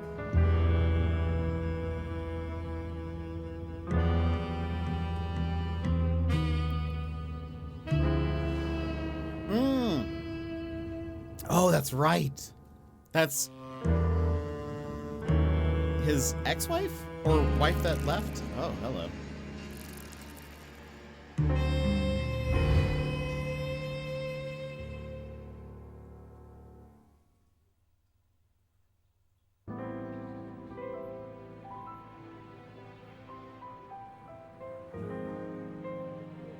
That old case with Bubo.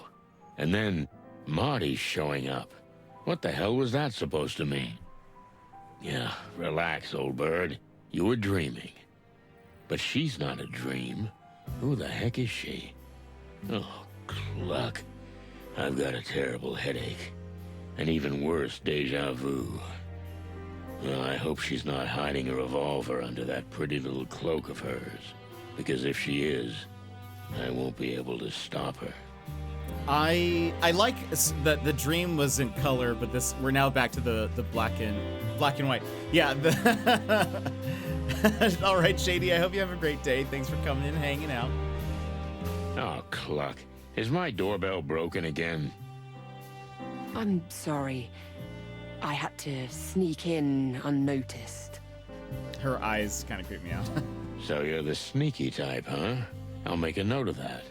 But feel free to sneak back out. I can't do that. Here we go again. I need to make sure you're gonna help me. Lady, listen. I don't even know who you are or what this is about. Promise me. Okay, I promise I'll listen to you. Just calm down. Good. I believe you. Splendid. Now, let's start at the beginning. You know I just installed the new lock on my door. How did you get in? What do you mean, how? The door was wide open. Is that so? Geez. In that case, of course, make yourself at home. Do you always go through any open door you see? I didn't intend to. Look, ma'am, I can't stress this enough. I don't do private cases. I'm not your average gumshoe detective. Yeah, it's about time I wrote that on the door. You have to understand, no one can help me but you. Only the chicken police. I heard about your last case, and... You can't imagine how many times I've heard this, and I'm getting really tired of it. all I'm asking is that you listen to me, nothing else. After that, if you still feel you're not interested, I'll leave, and you'll never see me again. Well, that's a bargain, but before we start, can I see your face? I don't like talking to dark silhouettes. Oh, of course. Forgive me. And don't worry, I won't bite your head off. Oh.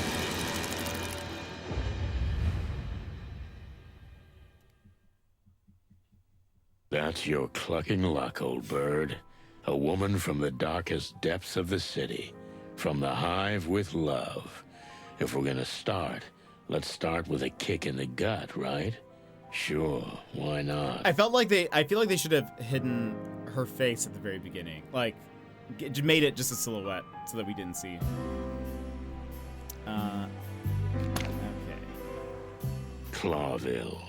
Like a stray cat. She may look miserable, but if you go too close to her, she can still get her claws into you. Yeah, it was kind of odd. Like, that would have been like a fun reveal, sort of. Molly. My ex-wife, Molly. I've packed up all the other pictures already, but this... Well, I'll leave this for the ghosts. They deserve each other.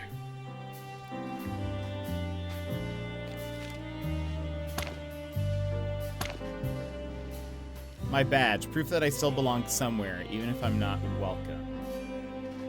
Netherlands Santino.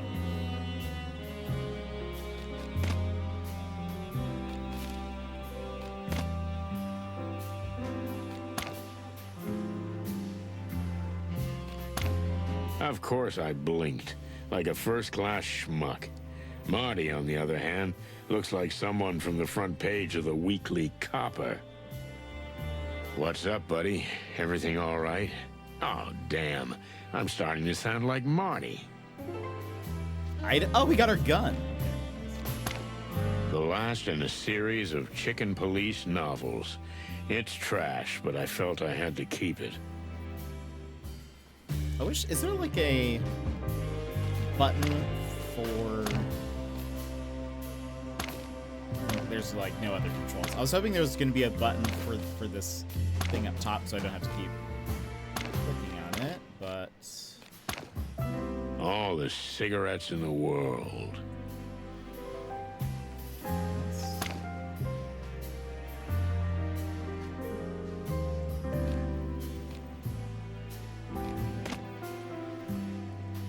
I don't have time for this.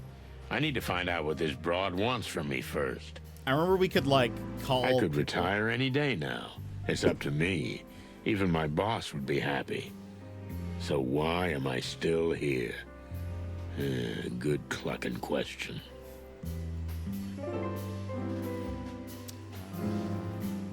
My life? There's only a few days to go.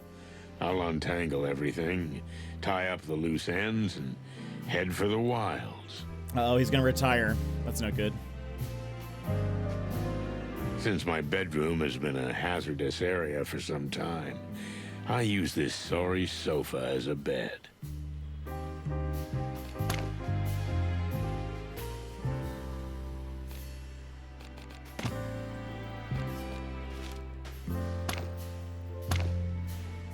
Ooh. The metal extension of my soul, it's cold and sometimes deadly. Though quite imprecise, just like me. So it's cool. I guess, like, as you spin to find the secret, the little diamond gets smaller. The piece of metal was given to me by Molly, my ex-wife. One of the last mementos I still have of her. Or from her. Okay. We click on everything. Desk, my life, city. Oh, the bedroom. Bad dreams and sleepless nights. And the smell of a chicken coop. Alright. Let's talk to the strange woman. This woman, in this neighborhood, she must have made a very long and dangerous journey from the Hive to here. You know it was very dangerous for you to come here. For, you know, someone like you. Because I'm an insect? Yes, I know. So what has brought you all the way from the Hive, Miss... I'm glad I mentioned that there would be, like, discrimination, because there's already, like, a lot of mention of it, so... Melandra Mantidea.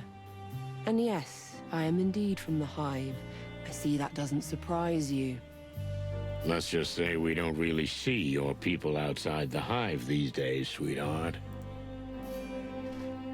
You have no idea what it's like to live there.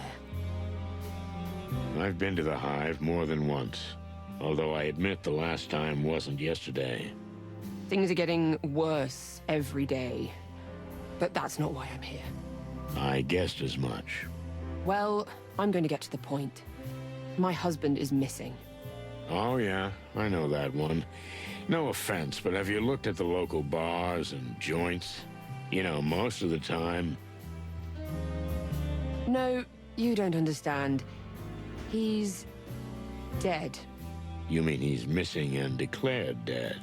No, he was already dead when he disappeared. What? I'm afraid I'm losing the thread, and I haven't even picked it up yet. It must be my age.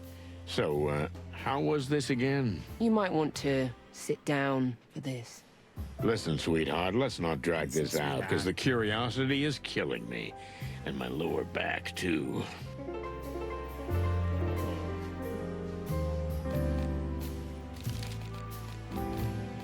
It's right here in the wilderness. We call the whole world the whole planet where the civilization of intelligent animals lives and flourishes, the wilderness.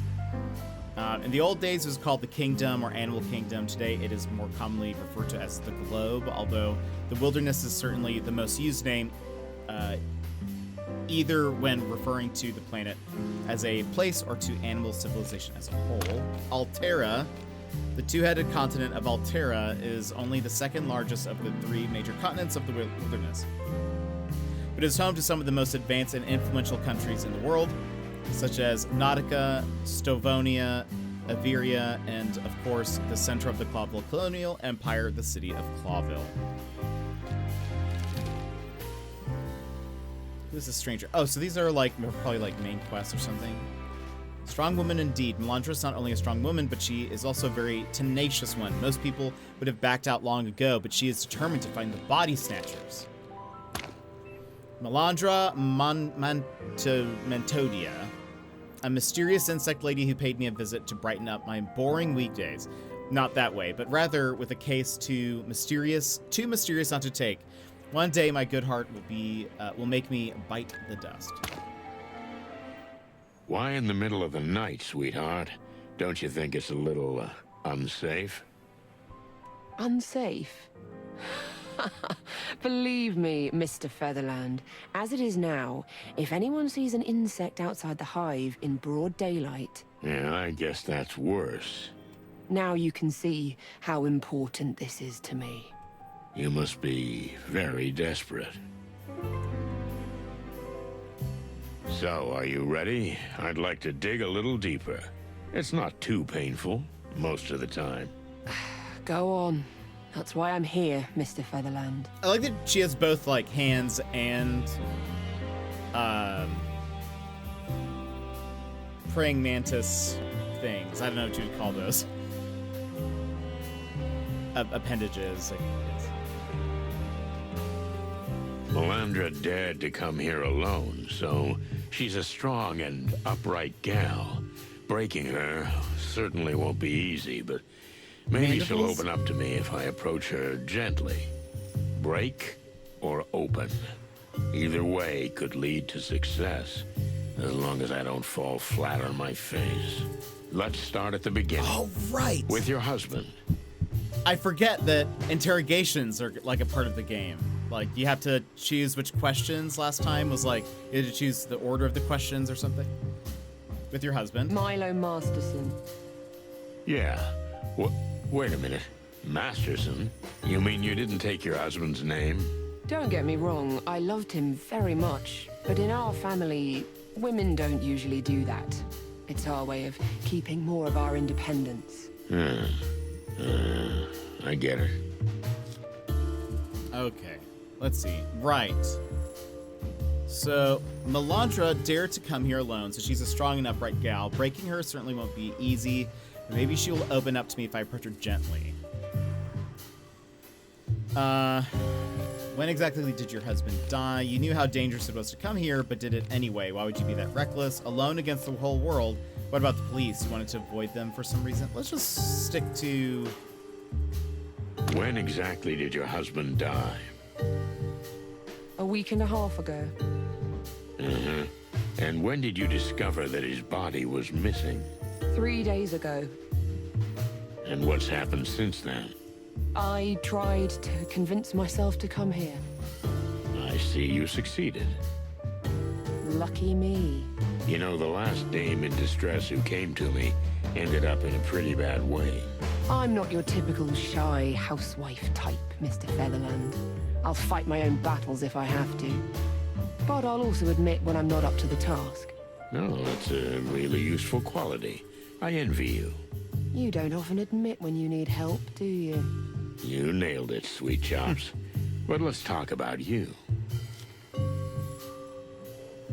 Plus 10. Okay, that's good. Tell me, Toots, were you alone when you found the body? Did your husband have any dirty secrets? Can you tell me what your husband died of? We get more Can facts. you tell me what your husband died of? Poisoning. You mean being poisoned? No, nothing like that. It's just, you know, the water in our area is often contaminated. Sometimes it's seriously polluted. And food often arrives moldy or rotten. You know, as they say, the road to the Hive is long. Has anyone investigated this poisoning? Not that I know of. No official report was ever filed. There was no autopsy, no police investigation. We just buried him. It's what we do usually. Clucking hell. I'm a little surprised that you're upset about it, but I'm glad. That's how I know I'm in the right place. For those who've ever watched, what's that show called? Luther? Which kind of reminds me of one of the main characters from Luther. Can you tell me what a typical day was like for your husband? Why do I get the feeling that your husband was up to some monkey business? Tell me, did your husband have any dubious affairs? What was a typical day Can you like? tell me what a typical day was like for your husband? He worked in a textile factory. He got up in the morning, went to work, came straight home after work. We spent the evening together, rinse and repeat. But then he lost his job. And Milo changed? More like everything changed. The factory was replaced by a new meat substitute plant. You know, the one that makes those horrible fake meat products. Milo couldn't continue working, so he looked for anything else. Anything else? If I remember, there was a lot of mention in the first game about, kind of like fake alternative meat that a lot of the characters brought up. So, because I guess for like the predator animals, so that they have like something to eat that's not like killing another person. He shined shoes when he had to, ran errands, but nothing lasted long. Then he met a strange guy who pretended to be a private detective, but he looked more like a tramp. Wait a minute. One of those antlered guys? I mean, a stag beetle? You know him. Frank Half-Armed Castellini. Oh, yeah. I know him. He was the only insect in the academy. And not long before the Segregation Act, he got bounced from the force. Vegan animals, interesting. Yeah, I think so, because if I recall, they used to eat each other like normal animals would, but then they had to put a stop to that for reasons. So they like, there were like these substitute meat substitute plants that they would make, I guess, food for people who needed to eat meat or something. Milo helped him out for a while, all kinds of courier work. But he soon left him. He always said Frankie's a troublemaker. Well, I can back you up on that.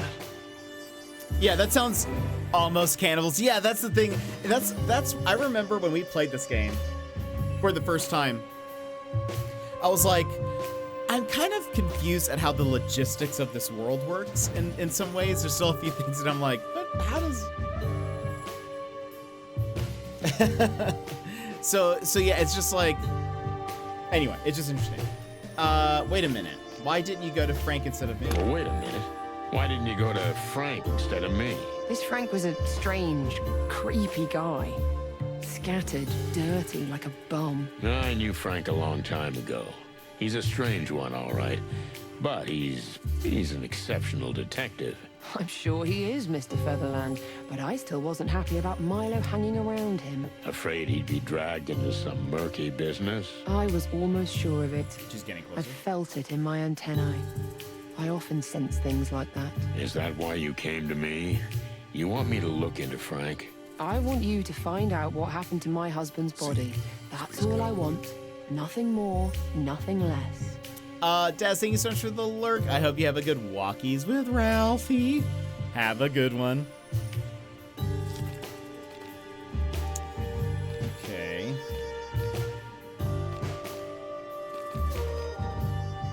Maybe what kind of personality What was kind he? of personality was Milo?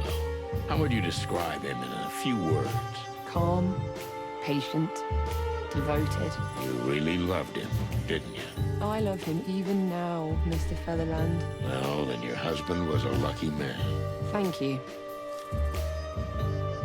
Okay, we're getting closer. tell you exactly what he did for Frank? You're still not saying anything. Why didn't you spit it out? Do you visit your husband often after his death? Did he tell you exactly what he did? Did he tell you exactly what he did for Frank? Never in detail, just that he was a kind of errand boy. He got things from A to B. Nothing more unusual than that? One night, he came home really upset. After that, he never went to Frank's again. But he didn't tell me what happened, and I didn't probe. Well, that's a pity. It could easily have had something to do with his disappearance, and maybe even his death.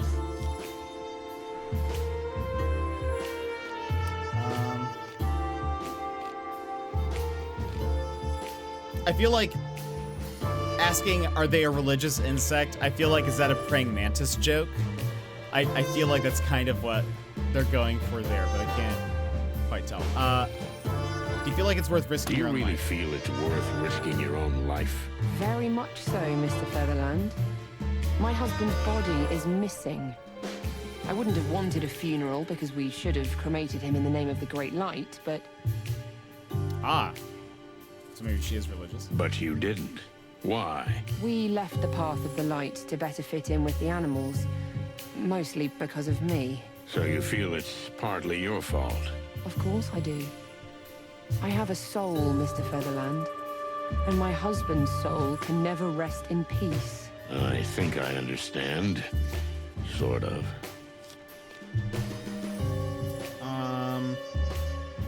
Listen, I'm happy to involve my colleagues in this. I am a cop after all. Okay, give me one good reason why I should care about this. Let's do the top. Listen, I'm happy to involve my colleagues in this. I am a cop after all. You're threatening me. I sense you're still withholding important information, Missy, which I don't like. My office, my rules. So what's the deal? Are we finally talking straight, or what? Maybe... You're right. I wasn't exactly clear and concise. My husband wasn't murdered, but his body was taken. And I have an idea who might be behind it. At last, we're getting somewhere. Before the segregation law, Milo got me a job in town. In the Ratwell district, to be exact. Who helped him? Even before the law, it was hard for an insect to get a job outside the hive. That's right. Milo had some business with a rather shady character, but I don't know what the deal was. Who was this guy?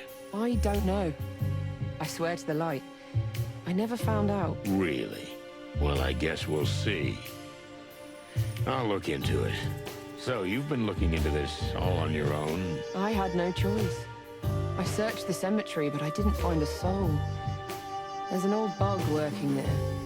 His name's Uncle Joe, kind of a local legend. Almost everybody knows him. He didn't see anything, but he couldn't have seen much because he was drunk as a skunk. I guess the police didn't Seems bother to question him. The police? Please. Have others disappeared from the cemetery, or just your husband? His was actually the third, and then 3 others went missing, as I heard. You say 6 bodies are on the loose? Don't put it that way. But yes, that's what I know. And this, Uncle Joe fella, what else do I need to know about him? When I talked to him, he was scared. I guess he was either beaten or threatened, probably both. Well, thank you for answering my questions, Missy. So, the interview, that was it? You'd better not leave town. Stick around. It's the best thing to do. So be it, Mr. Featherland. You see? Oh. That's what I'm talking about. I had, what? Only 3 stars? Managed to get her to open up enough to find out what I wanted to know. Londra's husband wasn't perfect, but he wasn't a troubled character either. He was probably involved in something shady, something also related to Frank and the bodies that went missing from the cemetery. Does this mean you'll take the case? Well, if I don't do it, no one will, right? Not likely. First, I need to talk to Marty, my partner. It seems everything they say about you is true. I hope not. But please don't go anywhere until I get back. I'll look into it, but it'd be extremely dangerous for you to be out there. I don't want to be a burden, Mr. Featherland. It would be a much bigger burden if I had to go out and look for you. Maybe... All right. You're right. Good. Make yourself, comfortable. Clucking hell. What am I doing? The Hive? I swore to myself I'd never go back to that place. Well, that's me in a nutshell. I stood there like a crumbling old statue. Meanwhile, my doom crept in through the crack beneath the door like cigarette smoke. I could smell it. What can I say? Marty's gonna be over the moon.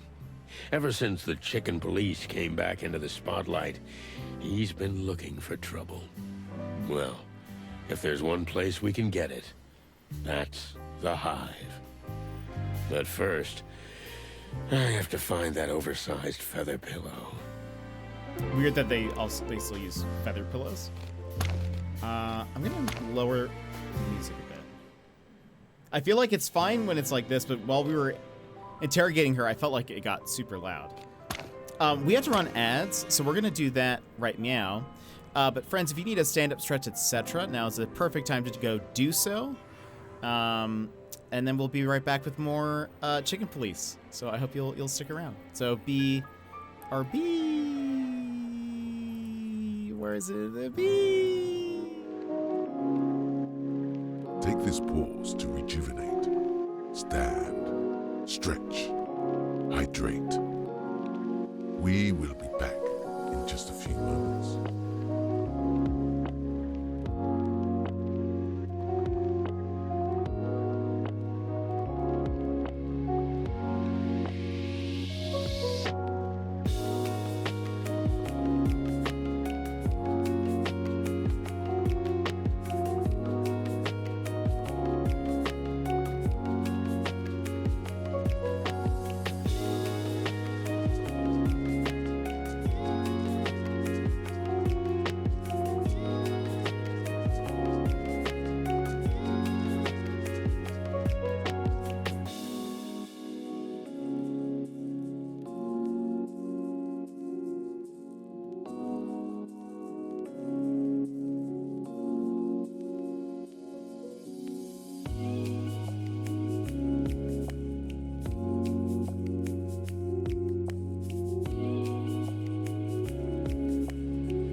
Thank you. I thought I unmuted myself. Classic. Let me go back. We basically read, I just read Marty's number, which is 555432. I also said that I got myself, or I brought some salsa and chips because I'm kind of hungry. But thank you for letting me know. Classic me, yeah. Actually, there's a question mark here, but. Just one sparkle. Many believe that all it takes is a small spark to turn the Hive's small riots into a real major uprising. Given the city's current fragile state, this could be disastrous. With the memory of the previous Great Fire still fresh in the minds of Clawville residents, panic is almost palpable in the air. Everyone is waiting to see when that spark will fly. The Great Light. Insects mostly believe in the Great Light, the redemptive light towards which they will fly at the end of their lives, and with which they will eventually be united for eternity. Meat substitute. A new meat substitute product that has been on the market for a few years and is becoming increasingly successful thanks to its low price and yet extremely high quality. However, the identity of the company's founder and owner is a mystery and the subject of constant speculation. That seems weird. As is the question of how a meat substitute can have such a good and unmistakable meat taste. Oh, that's interesting. My brother streamed again last night. His hotel spot is crazy amazing. I really need to travel with him somewhere. You do. That would be so much fun. Seems like he knows how to travel. The Clawvillian. Clawvillian? Oh, there's a V missing in this because the Clawvillian faith, also known as the common religion, is one of the most widespread beliefs of the wilderness, based on the trinity of gods called the Great Wild Ones, or Wild Gods, namely Hariti, the goddess of creation, Tapti, the lord of destruction, and, yep, the gender-neutral spirit of void and silence. There's too many consonants here. I don't know how to say it. The three of them maintain the balance between the never-ending conflict of creation and destruction, forming an eternal, unbreakable order. The Last Light, a radical religious cult composed largely, almost exclusively of insects that believes in the power of redemptive fire. Clawville's leadership is seriously concerned that they are planning to burn the city to the ground. Time to pick up Marty, my partner. Okay. 555.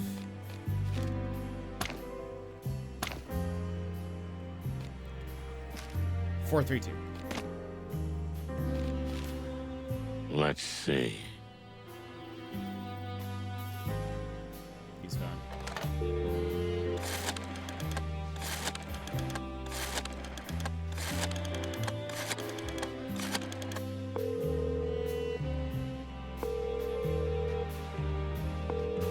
Wait, so do we know what, Nothing. Strange. Marty always answers the phone, no matter how late I call. Maybe he's at the station. Thank you for the stream. It's about time I got myself dinner and did some self-care. I hope you have a fantastic rest of your stream. Phoenix, thank you so much for the raid. Thank you for coming in. I dropped you the follow, so I hope to be able to catch one of your streams too, but thank you so much. So do we know, do we not know what is in the meat substitute? I don't think we do. It sounds like nobody knows. I wonder if that's related to this case at all. That'll be interesting. Along with, we don't know the CEO. Yeah, it looks like no one does. What if it's like insects? What if that's what it is?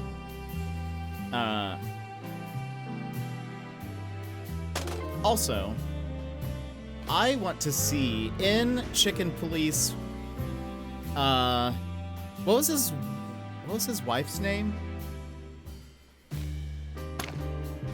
Hold on.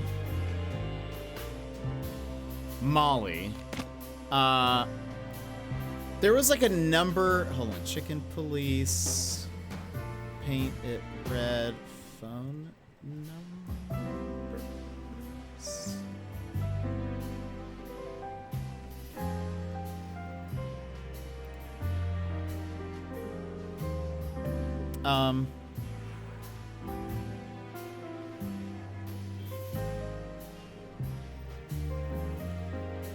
Let's see.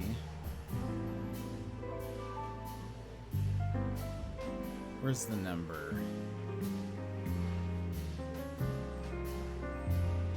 I want to know if we can like call the number from the first game.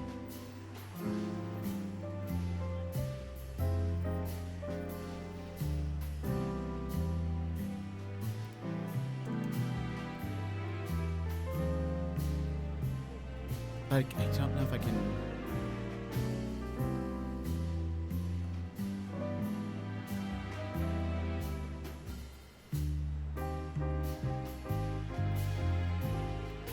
I just forget about this. Yeah.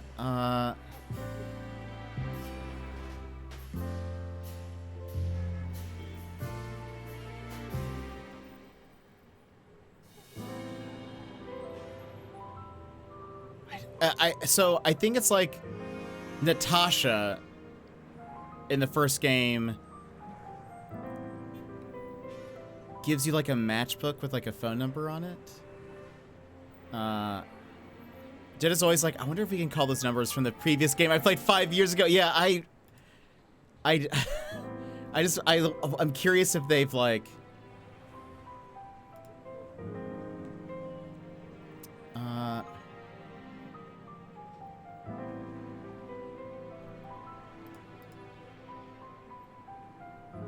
wonder if hold on.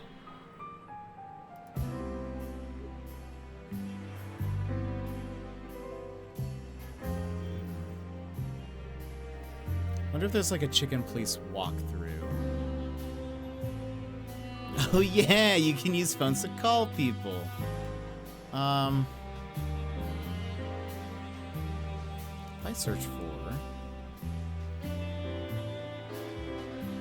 Here's some numbers. Let's see.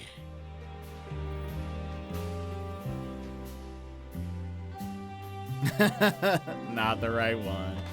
They all start with 555.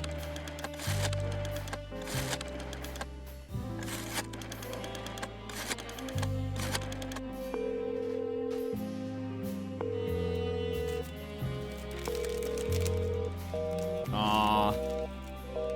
That was supposedly Lewis's number. Lewis was the bunny, his neighbor.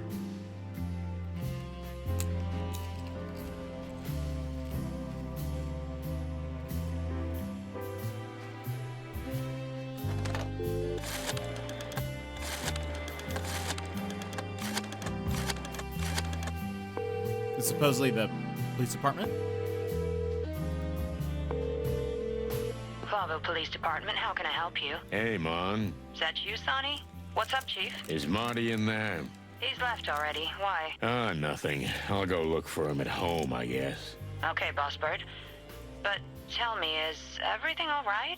You sound kind of strange. Oh, come on, Mon. You know it's never all right. Just the usual. Well, take care of yourself, okay? Later, sweetheart. Bye, Sonny.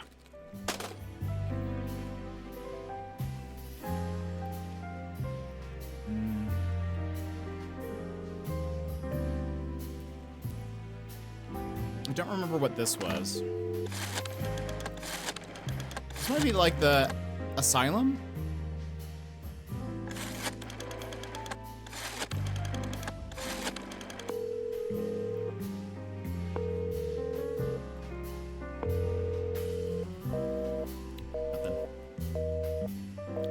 Okay, it doesn't list the one that's at the end. What do I search for matchbook?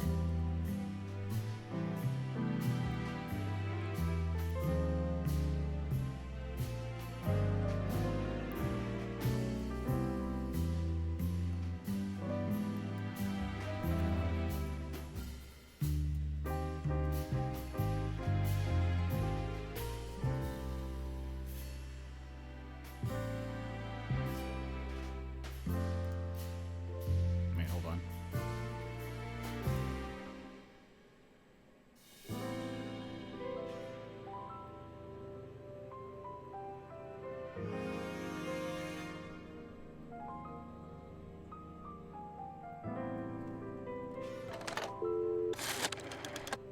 This is not it. But this was a secret in the last game.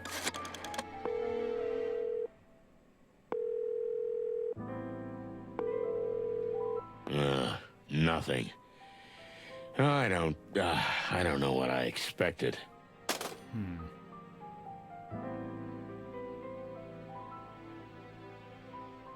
I'll have to look back. Maybe I'll have to look at an old VOD, because I think we have the VOD for this. Maybe I'll look back and see if I can find what it was, but okay.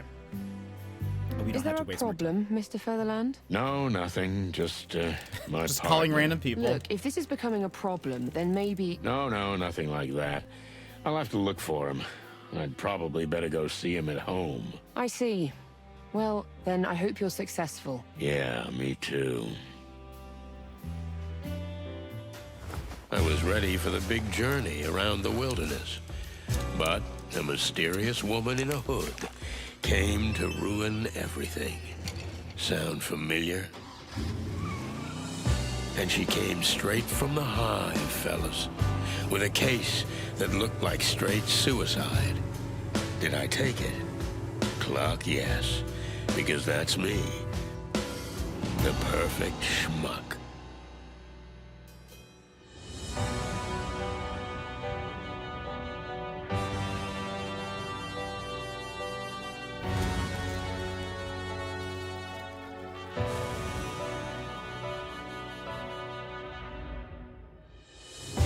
The power of the crown has been weakened, and Clawville is on the brink of total collapse. The insects exiled to the Hive are rioting, and the place is ravaged by gang warfare.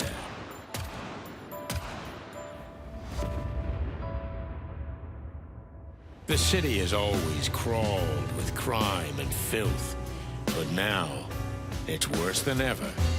And what do? I jump right in. Now all I had to do was get Marty, my partner, to back me up.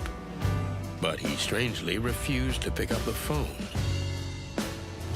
I wonder what could have happened to him. You can't do this to me. You just can't.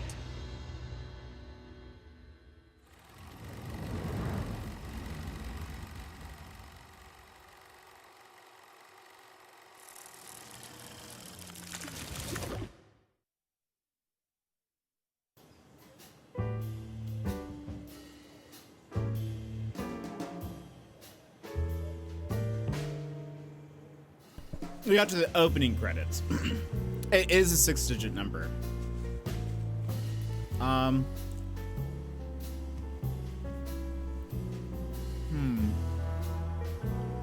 Heavy is the crown. If you've listened to the League intro. Oh yeah, it is. Yeah. I kind of like the look of the noir mode.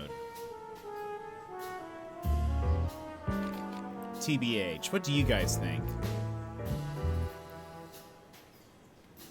Like, I almost think it's weird seeing them in color. Am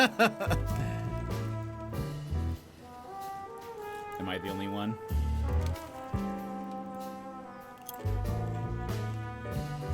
I like that they showcase both in the case you, like, want to see what either one looks like in the beginning sequence, but...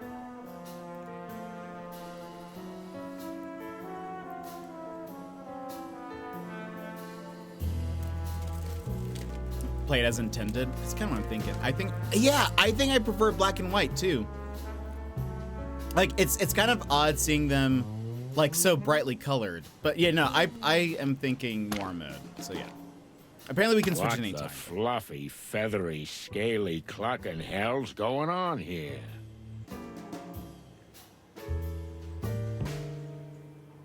Hey, buddy. You all right? You hear me, honey? That's not how this works. No, it's not. Yeah, Marty. Hello, Marty. I've been drinking, right? That I'm drunk? Huh? Marty. Hey, partner. Hey, buddy. Oh, goddamn featherhead. Tearing me apart, Laura! Oh, no chance. I've got to get him out of this state somehow.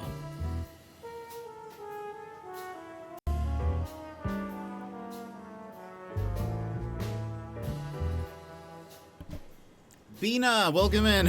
I'm eating some chips and salsa. So I'm muted so you guys don't hear my crunching. Bina, how's it going? I'm playing some Chicken Police. Let's take a look. It's a tidy little neighborhood and a tidy little house with probably tidy little neighbors. Neighbors who don't deserve this shit show. Let's see. Marty's beloved Vectra Ball. Pretty cold of Laura to chuck that out, but it might just be useful. Item received. My good old Cobbett. He's seen better days. He rattles and clatters, but he won't give up. Remind you of anyone? My timing as your mouth was full. No, you're totally good. I was like, I have to say hello, but one, I have to unmute myself. Two, I have salsa in my mouth. I spy that you were playing one of the games. I want a code from you. I haven't played it myself yet, so I figured I'd check out you playing it. Yes, this is the second game that just came out today. They're like, they involve the same characters, but they're not like they're pretty self-contained, if that makes sense. And we just started, so we're fairly early on, but this will give you kind of a good idea of what the first game was like. The first game was very good. I think, was that it, besides talking to Marty? Oh, no, yeah, we did that. Okay. Marty is our partner. It's impossible to dislodge him. I have to distract him somehow. He's not gonna talk to me until I get him out. Okay, so we can use the Vectra ball, probably? Vectra is Marty's favorite sport. A bunch of idiots chase a ball with sticks and knots and then shoot it into baskets. It makes no sense, but my partner's crazy about it. Secret, welcome in! Marty is great. This ball belonged to one of the greatest Vectra stars, supposedly. So we can use item. We're just gonna throw it at him. Hey, I know you can hear me! Everyone is listening to us, don't you care? Oh my gosh. I just saw Chicken Police and I was like, I have that, yeah. Hey! Finally! Good These evening, two are the Chicken partner. Police. What the hell, man? Hey, Marty. Everything okay, buddy? What? Of course it's you. Who else would it be? Are you, by any chance, a little tipsy, Marty? You just don't cluck at me about drinking here, okay? I didn't say anything. Well, don't. Because... Listen, Marty. All this stuff here. Yeah, Laura didn't, she didn't throw you out, did she? What? Me? Ha! I can't be thrown out. I'm Marty Cluckin' McChicken. Do you hear me, honey? I can't be thrown out. Take it easy, Marty. Actually, I threw her out. Yeah? Yeah, sure. Let's get your stuff and get out of here, okay? Okay, Boss Bird, but promise us we're gonna do something stupid. Huh, that I'm sure of. Wait a minute. Just one tiny minute. Yeah. Marty, no. Laura! Come on! Laura! Oh, for cluck's sake. Look, I got something in the car that'll help you.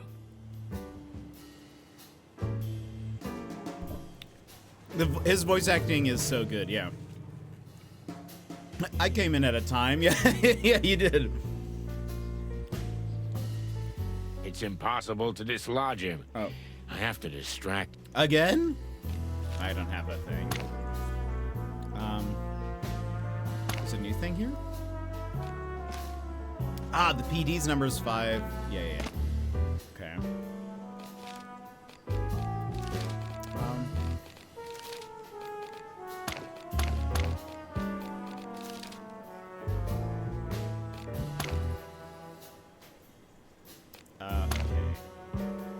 Here it is, my beloved flask. Contains a killer cocktail handed down to me by good old Dr. Bubo. So we now have a flask. Let's just look at it for a second. The flask and what's in it has saved my life countless times. It contains a strange potion, the recipe for which was handed down to me by old Bubo. I'll take it to the grave with me, that's for sure. Use. What the? God, you want to kill me? Take a few deep breaths and everything will be fine.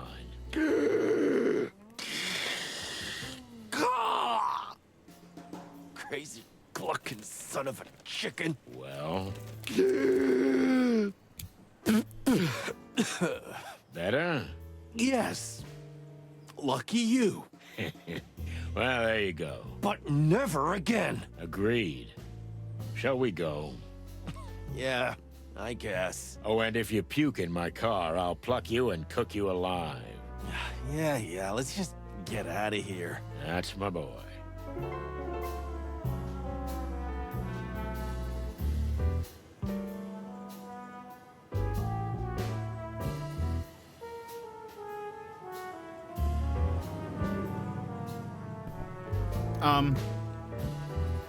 Also, someone needs to explain how stream streaks work on mobile because I don't get it. Mobile stream streaks stress me out because I never know if they've gone through or not. He sounds like Willem Dafoe. I can kind of hear it. Maybe why I've never had a streak longer than a 3. I've never, I don't really use the mobile app very often at all, so I'm not too positive. If I reach a milestone on mobile, I also always get an error when trying to share it. So I'm not sure if you actually get the extra channel points or not. Oh, that's super weird.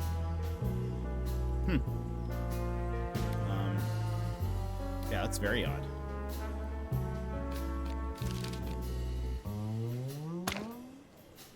So we're going to the police department, I think.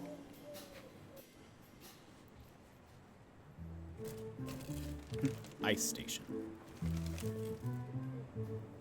I'd never seen Marty so dead drunk. It didn't bode well for the evening. I was just about to call the whole thing off, but after a nap in the passenger seat, he woke up, innocent as a day-old chick. Fists, bullets, or booze, this damn cock dodged them all, but Laura hit the only tender spot he has, his overly large heart. We were standing outside the station, waiting for him to compose himself before going in. He avoided my gaze, and I didn't blame him. In over 10 years of working together, I've never seen him let himself get this low. Well, there's a first time for everything. Yeah, we did. Listen, man, I... Don't get started, Marty, okay? Just take a deep breath, and let's get going. Yeah, right. You just forgot to tell me what we're doing here. Well, I didn't want to wake you. You were snoring so sweetly in the car. Sorry. Right now, we need paperwork to enter the Hive. Yeah, sure. Wait, what? You heard it right, partner. We got some business in Roachtown. Anyway, it'll give Laura a chance to cool off. Oh, clucking hell. Can we maybe not talk about that? Whatever suits you, partner. Listen, do you have an aspirin? My brain is trying to burst out of my skull. Nope. But if Monica's here, I'm sure she'll help you. Ah, good. She's always there when you need her, huh? Uh-huh. I just hope the old bone chewer won't be in. Blood boil? You know the dog that barks doesn't bite. Yeah, right. Just sends you on unpaid leave.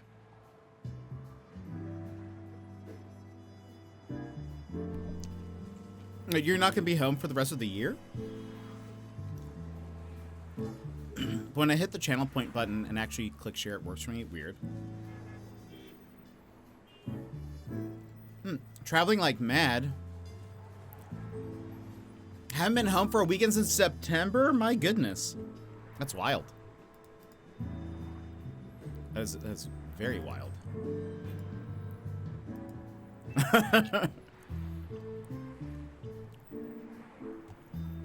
Cold.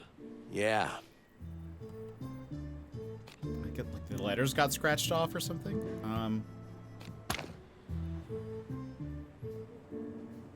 That's actually so funny. I've been nowhere but home since September. Right. the victims. In memory of the great police massacre. Rest in peace, comrades. All the friends we lost. Even clucking Phyllis and Royce. Shit, I never would have thought it, but Oh, I interesting. missed those two spiky bastards. Yeah, the Force won't get over that night anytime soon. Clawville is really on the brink, right, buddy? Yeah. And don't call me buddy. Oh, yeah. Sorry, Boss Bird.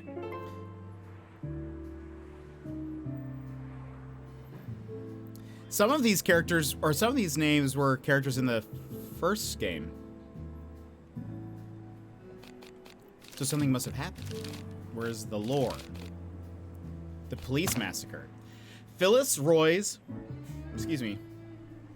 Hardin, and many others, 12 members of the Clawville police force, were killed in a botched raid when they were caught up in a gang war between the Scalybacks and the Golden Fang clan. And the city has not seen a brutal shooting like this since, although many fear that it's the rampaging gangs and clans, or if the rampaging gangs and clans are not contained, the incident will be repeated. There's Monica, who we're about to meet. What else? The war against crime is real. Trust old Blood Boil to be so subtle. But a tank? Really? Come on. He's always liked big things. Lucky for us. You're not wrong there. Okay, is that it? Okay.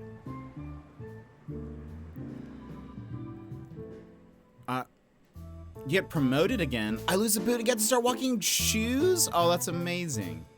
Well, well. If it isn't the chicken police in the flesh. The hens that lay the golden eggs, huh? Moses, Plato. These two are Evening, important. gentlemen. Now get lost. Marty's having a rough night. Everything all right, Marty, my boy? You look like you've been swimming in the Times. Or are you just juiced up?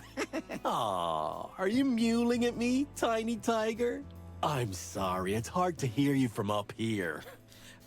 These two are the main characters in one of the next Chicken Police universe of games, The Last Train to Clawville. This is Moses and Plato, the main characters. We played the demo for it. Yeah, you're mainly like Moses, and then Plato's they're kind of like Sonny and Marty. But anyway, it's dope. It's dope that they're here. Oh gosh. Yeah, it sounds rough. Tiny what? What did you say? Please, don't do this, Plato. We're so much better than that.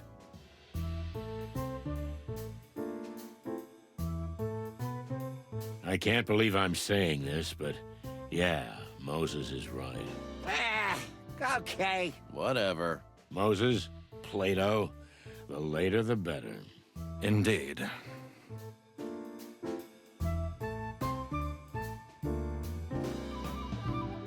The great Moses and Plato. What a pair of clowns, just what we need. Never mind them, Marty. Ever since they solved that case on the Clawville Express, they think the world revolves around them. But they're still in second place. Can't be easy. Yeah. So canonically, this takes place after the game that hasn't released. The Last Train to Clawville. A case that is almost legendary, although no one knows exactly how it happened. Meredith H. Marble has even written a novel about it, although the truth of the story is widely disputed. In any case, this highly mysterious case has made Moses and Plato almost as famous as the Chicken Police. Well, well, well, a good tie-in. We love a good product tie-in. Sorry to bother you guys, but have you seen Monica? Uh-huh.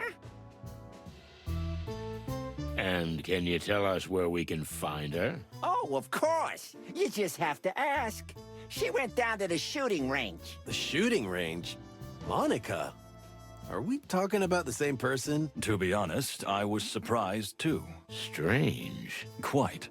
Yeah, thanks anyway, guys. Have a nice standing around and doing nothing.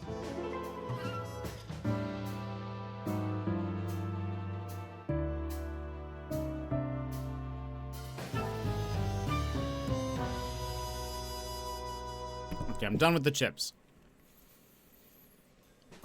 I do love a palace cat, yeah.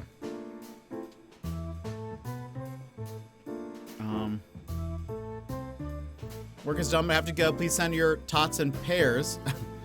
I'm going to watch my friend's kids for the evening. Oh boy. Good luck, Brab. I wish good luck.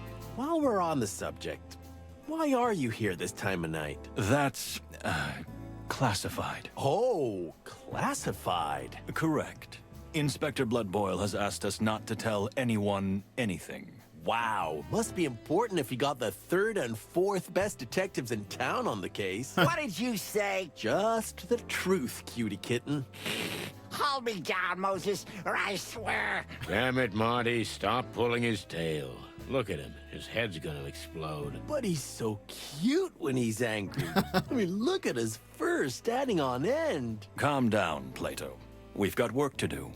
We have real business to do. Yeah, you're right, Moses. They're not worth it. No, we're not. So long, boys. Meow. Yeah, I got what the symbol was. That's funny. The detective genius and his pussycat. What about old Marrowbone? Chief Bloodboil is not in tonight. Lucky for you, I guess. What makes you say that? Come on, Santino. I can tell you're up to no good. Maybe a little private investigation? Don't be ridiculous. Am I? I see. Well, good evening, detectives. Yeah, you too. I can't wait to play Lost Train to Club. So, this secret assignment you got from Bloodboil. What about it? Come on, we're all friends here, right? There is no way. Come on, fellas.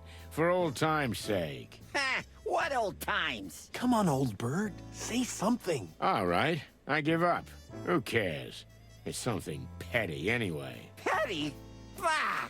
You call it petty to uncover... Plato, What? mind your mouth. Oh, yeah. I'm sorry, Moses.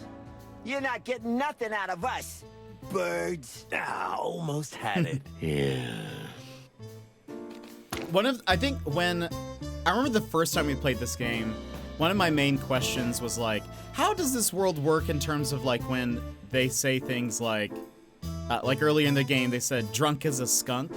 That seems like in world that would be racist or something, right? But they use that stuff all the time. I can't quite tell if that's like just accepted there, or if that's like essentially like a like some kind of stereotype discrimination or It's been dead for years. Besides, Marty was the only one who drank that garbage. There's a lion here. Who's that guy? What's he doing here? He seems lost. Well, ask him. No clucking way. Just look at him. Well, maybe he's looking for you. An old friend of yours. A classmate from the Moron Academy. Ha! Your sense of humor is getting old and rickety, just like you. Because I'm spending more and more time with you, buddy. I feel like it's just accepted. Yeah, it seems a lot of people do it, so that's why it's like, you know. Man, this place is starting to look like an asylum. Why? Just because he's scruffy and messy and smelly and has a weird sparkle in his eye doesn't mean he's crazy. I mean, yeah, he probably is. Yeah. There's just a fox sitting here. Reception. Weird to see the front desk without Monica. It really is. I don't know if I've seen it empty since she's been working here. We should look into this mystery. Yep, we shouldn't, but we will. Yep. Anything else? The building. The building is just like the people who work in it. A complete wreck. A tired colleague. I feel you, brother. You look even worse. Thank you, dear partner. I can always count on you for support. And yet you haven't kissed me in weeks. Not even a peck on the cheek. Also, I forget we can zoom in. You should be zooming in more. Okay, I think we go to the range now.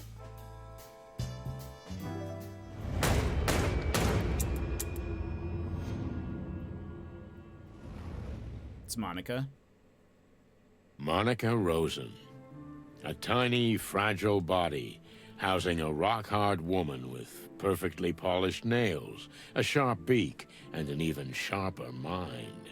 She's a real machine, a workaholic, and a mother goose who always does what she has to do. And for us, she sometimes does a little bit extra. She's like an anchor holding a tiny boat in place on a boiling sea. So it genuinely surprises us to find her upset. Something must have happened. Oh my goodness, I'm in love. No, you're not. Pull yourself together. What could have happened to her? She's never been down here before. In fact, she's never left the front desk.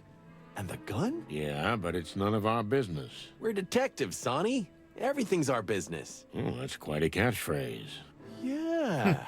I should have thought of that before, like a whole career before. Yep. Well, that ship has sailed. It sure has.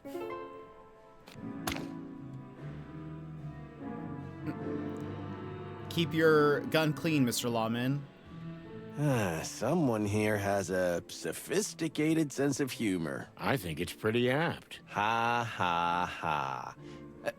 Wait a minute. It wasn't you, was it? What? Me? Don't make fun of yourself, Marty. It's so childish. Yeah, I'm watching you, old bird. Yeah, leave me alone. I'm watching you. Oh, Marty. Let's exit. Before we talk to her, I always like to look around first. Oh, we're gonna do the shooting range. Each body part is worth a different score. Headshots are worth more. Watch out for civilians. If your opponent reaches you, the game is over. Alright. Gosh. Oh, wow.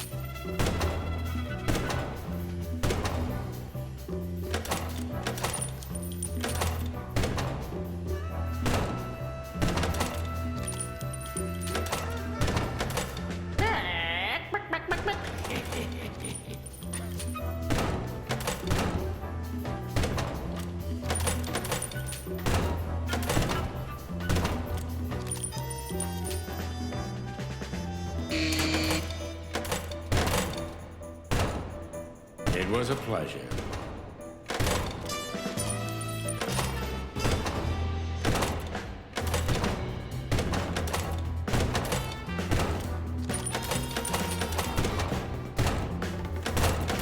You can do it.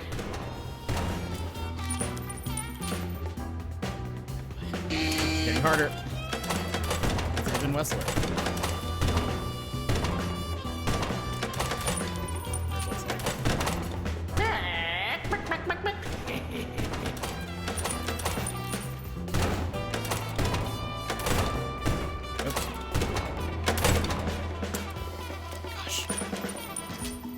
It was a pleasure. Is that a... Okay, I was gonna say, that isn't... That looks like a civilian, right?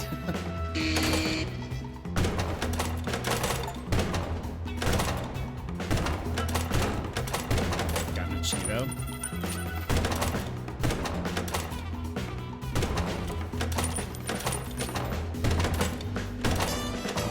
You can do it.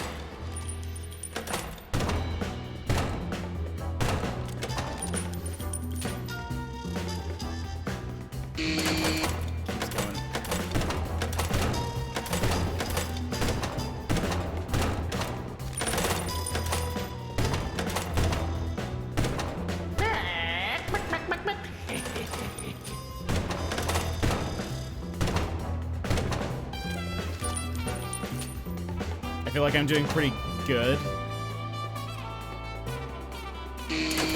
Wow, does it actually just... Oh no, I didn't need to relive. It was a pleasure. You did get an achievement.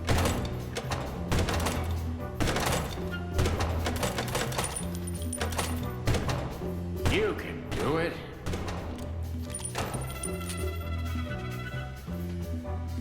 Who's next? Who's next? Oh. Starting to throw more civilians into the mix. Oh, we got 10,000. Okay, so we got another achievement.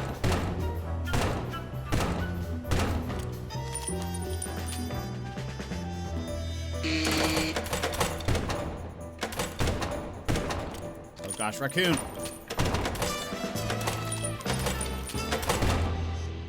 I missed. It was a pleasure.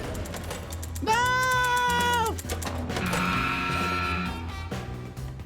112 headshots. That's actually not bad. Out of 117 shots, I feel like that's good.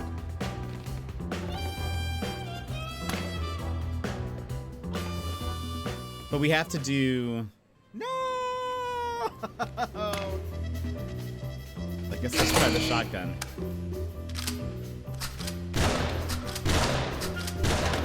I wonder if I have to do it with like each... Oh my gosh, the reload is so slow.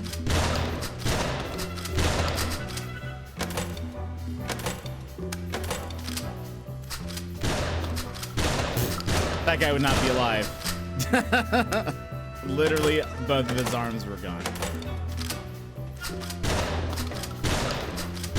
What? I mean, I guess it's because I'm so far.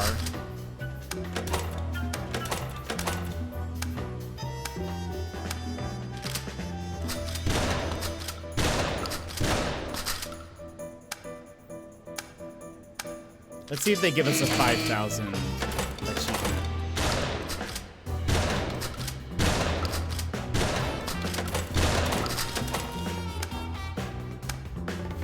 Slow and steady. Come on. You can do it. Okay, so it didn't. Maybe we already got the achievement, but like we need to get like a certain score with like all of the different gun types.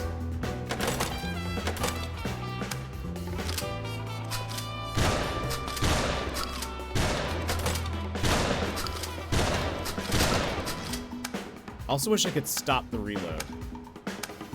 Like, once it has a few bullets, it... Ah! Oh, still let me do it.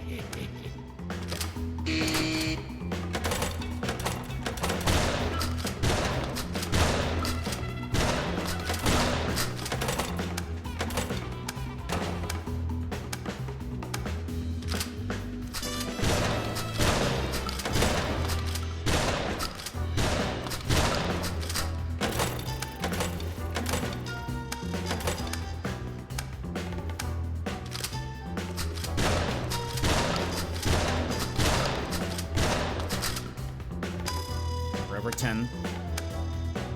This one is super tough.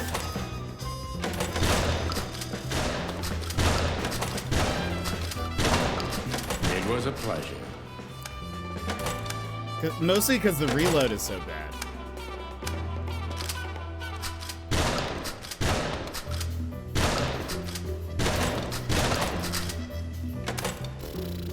It takes 5 years to reload.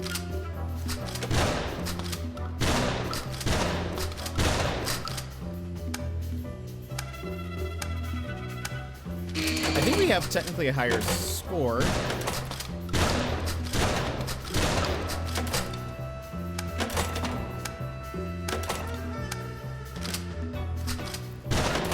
You can do it.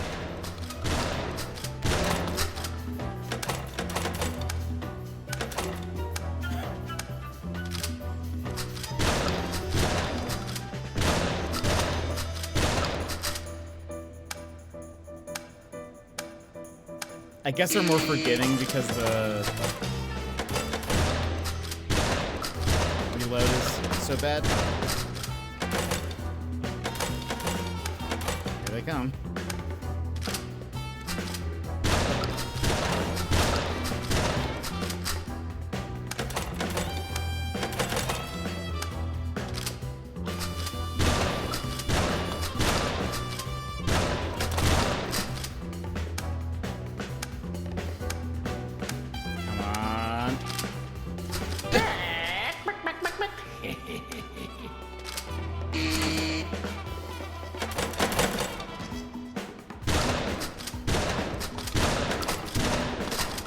shouldn't have reloaded. Here, I see that.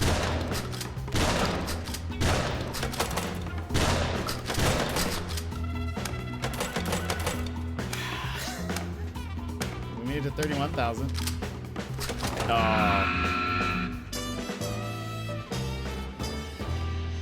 I feel like that's still good. I can't quite tell. I need them to give me a score at the end, like a S rank. Tommy gun.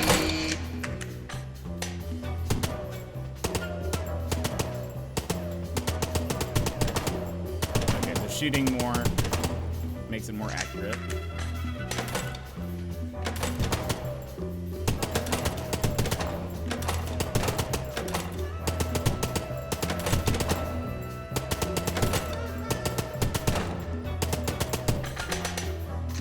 I mean, they wouldn't be alive.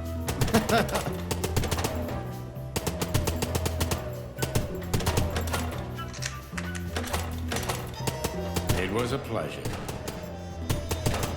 Okay, actually, just kind of... Okay, I take that back. I was gonna say, actually, if you just kind of click it a few times, it's fairly accurate. I just danced around it.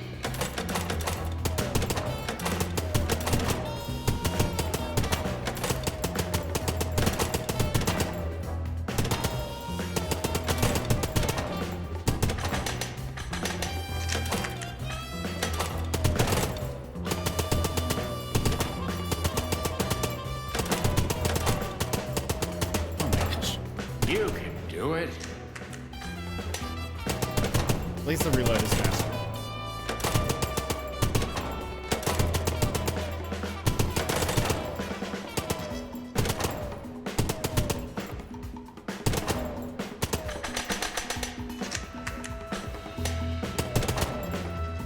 Surely that counts. He has no body.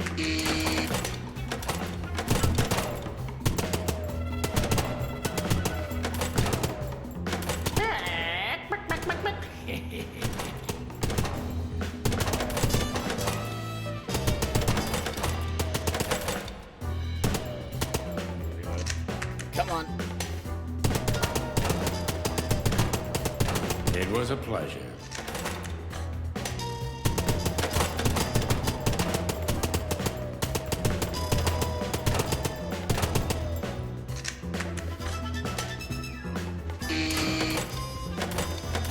I should become an FPS streamer.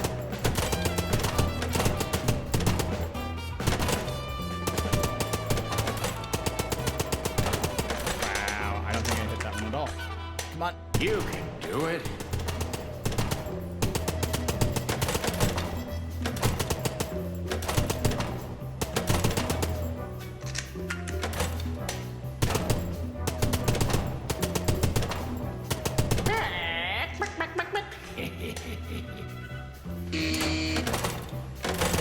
Oh gosh, I accidentally hit reload.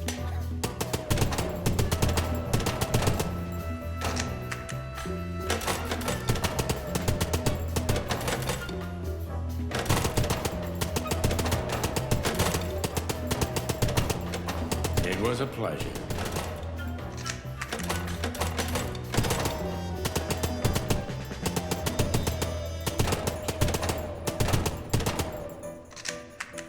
I was hoping if we reached over 10,000 with this one, that it would give us some kind of cheapo as well. Oh gosh. It's like, I guess maybe we just got the ones with a pistol or revolver.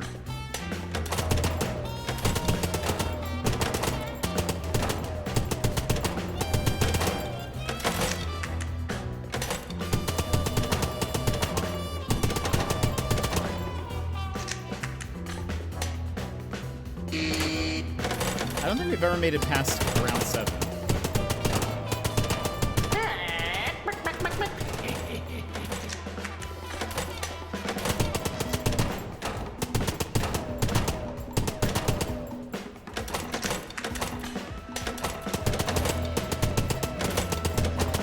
It was a pleasure.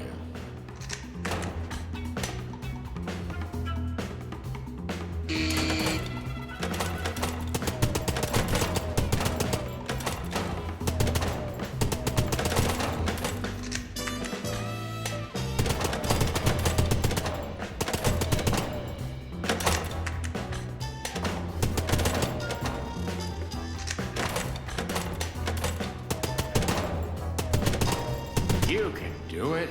Crushing it. Can we get to level 10, around 10? Or like beat round 10?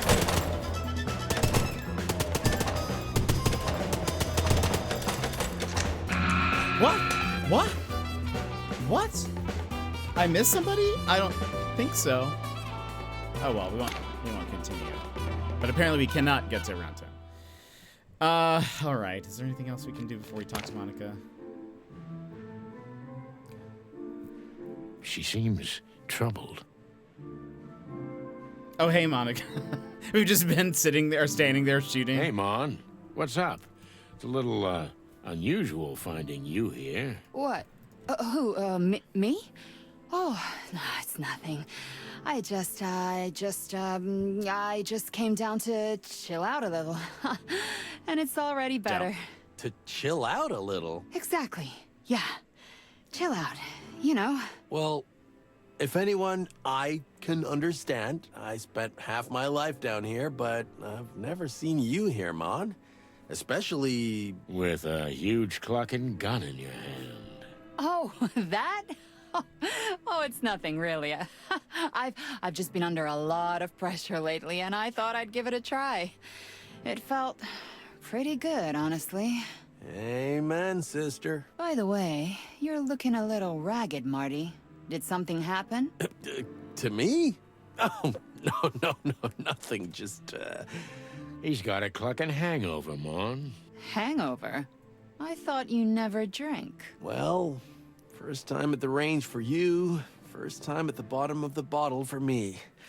Looks like it's a night of firsts, huh? Fair enough. I'm not pushing. Thanks, Mon. Anything I can do for you guys? I assume you're not here to just chill out, right? Sharp as always, Mon. We were looking for you. Well, I'm here. So shoot. That's funny because they're in a shooting range. So what's up? What are you doing here at this hour? We could use your help, sweetheart. I'm at your service, boys. Ask away.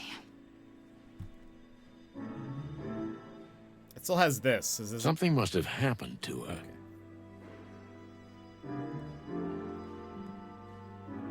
Hey, Mon. Listen to this. Sonny is going on a trip Sonny? around the globe. Oh, really? That's nice. He never told you?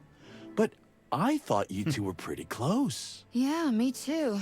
But whatever. He's not gonna go anyway. Wait. What? Yeah, that's what I told him. He's just beacon, but he's staying anyway. He and Clawville are in a long and bad marriage. Exactly. Hey. I'm standing right here, okay? Yeah, okay. Oh, hello, Sonny. How are you? Do you happen to have an aspirin? Marty's pretty useless right now. Yeah, I've got a jazz band in my skull. I think a trumpet solo is playing right now. I have some in the medical kit at my desk. Come by whenever. Oh, thanks, Mon. So, we need the papers to enter Roachtown, Mon. Furry heavens, Boss Bird. I knew this day would come, but so soon? What day would come? The day you finally get yourself killed. But why do you have to drag poor Marty into it? He's still so... well, he's not so young anymore, but he's still full of hope. Thanks, I guess. Sweetheart, we just have a case there, that's all. We can't do it from the outside. Why don't you ask that bug friend of yours, Frank? He's helped you out more than once, hasn't he? I think part of this is about him. He might have gotten himself into trouble. Again. And you think you're the ones the poor residents of the Hive need? This is important, Mon. I mean, this time, it really is. Mon? Wild heavens. Okay. But you owe me one. Again. You're an angel. Oh yeah, I am. I'll add it to the list. How does it work? I'll give you the permit at the front desk. But you'll need another detective to sign it as a witness, because you can't count on the boss's support. No problem. I got Marty. No. You're partners, so I need someone from the station who's not Marty, but equal in rank to you. Oh, okay. Maybe Boscarelli, the shaggy bone chewer. He had a tough case in the Calavera Hills. Some serious catfight. You know he's got cat allergies, so he's on forced rest. Well then, There is no one left but Moses. and Plato. You're like 2 eggs, boys, you know that? But yeah, you're right. They're the only ones you can count on right now. Chicken shit. Thanks anyway, sweetheart. Yeah, no worries. I wonder what you're like 2 eggs means to 2 chickens. Babies? Is she calling them like, I don't know. I'm trying to figure out what that means. Anyway, we have to run ads. So let's go ahead and run ads, and then we'll take a little break, and we'll go for probably like another 30 minutes or so. But friends, if you need to stand up, stretch, etc., now is a perfect time to go do so. We will be back here momentarily. BRB. This is your time, Jetpack Gang. Stand up, move around, grab a snack, hydrate. The stream will resume in just a few minutes.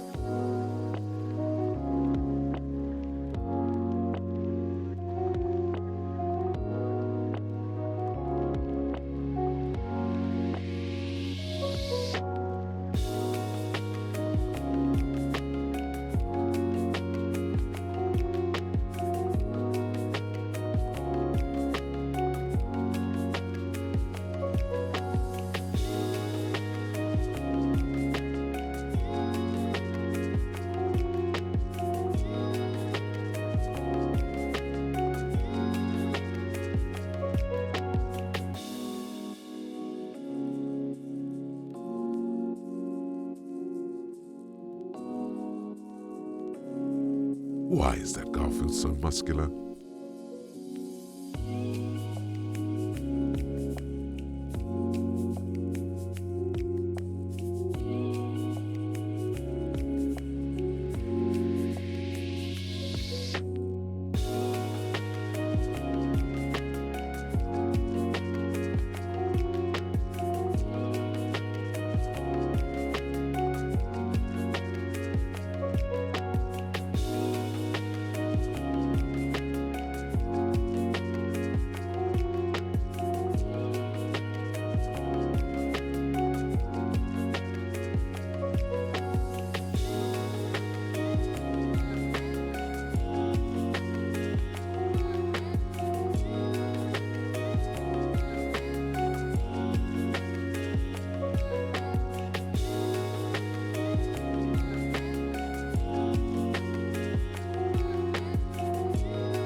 And thank you, Emmers. I went ahead and fixed it. I had not noticed that, so thank you. Okay, nothing else, seemingly.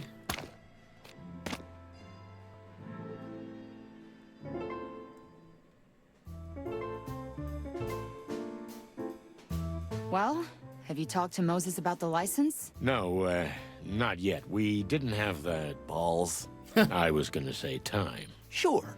We had neither time nor balls, Mon. I see you're tired.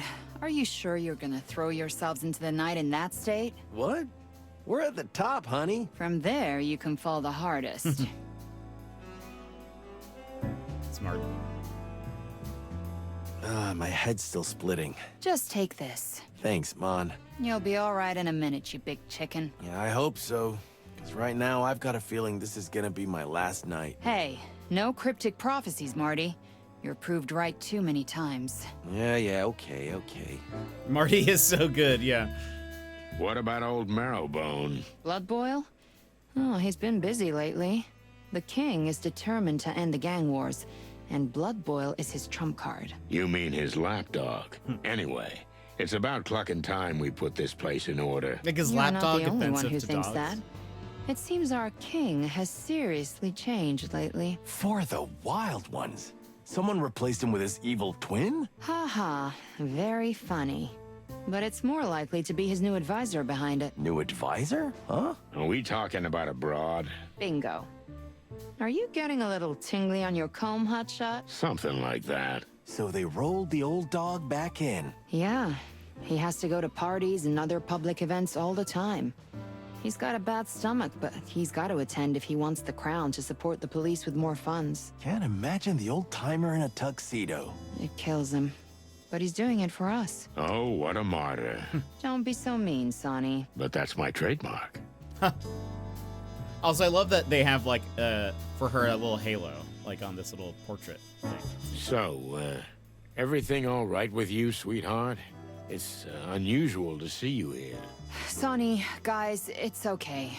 Really, I'm fine. I'm just blowing off some steam. With a bunch of bullets. As you say, Marty. Well, okay, Mon. What have you heard about the Hive, Mon? I don't know much more than anyone else, Boss Bird. But there's big trouble in there. You mean the riots? Mostly, but not just that. After you brought the Westler Empire down, smaller gangs have targeted the place. And if I'm not wrong, Mick's mob has already settled in there. Yeah, we heard about that. The Golden Fang Clan.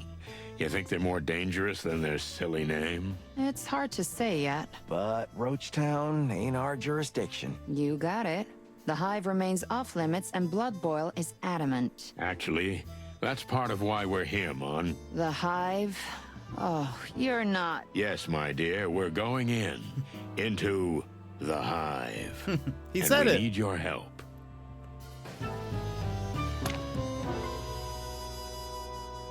How can I help you guys? We're fine for now. Danky. Hey, fellas.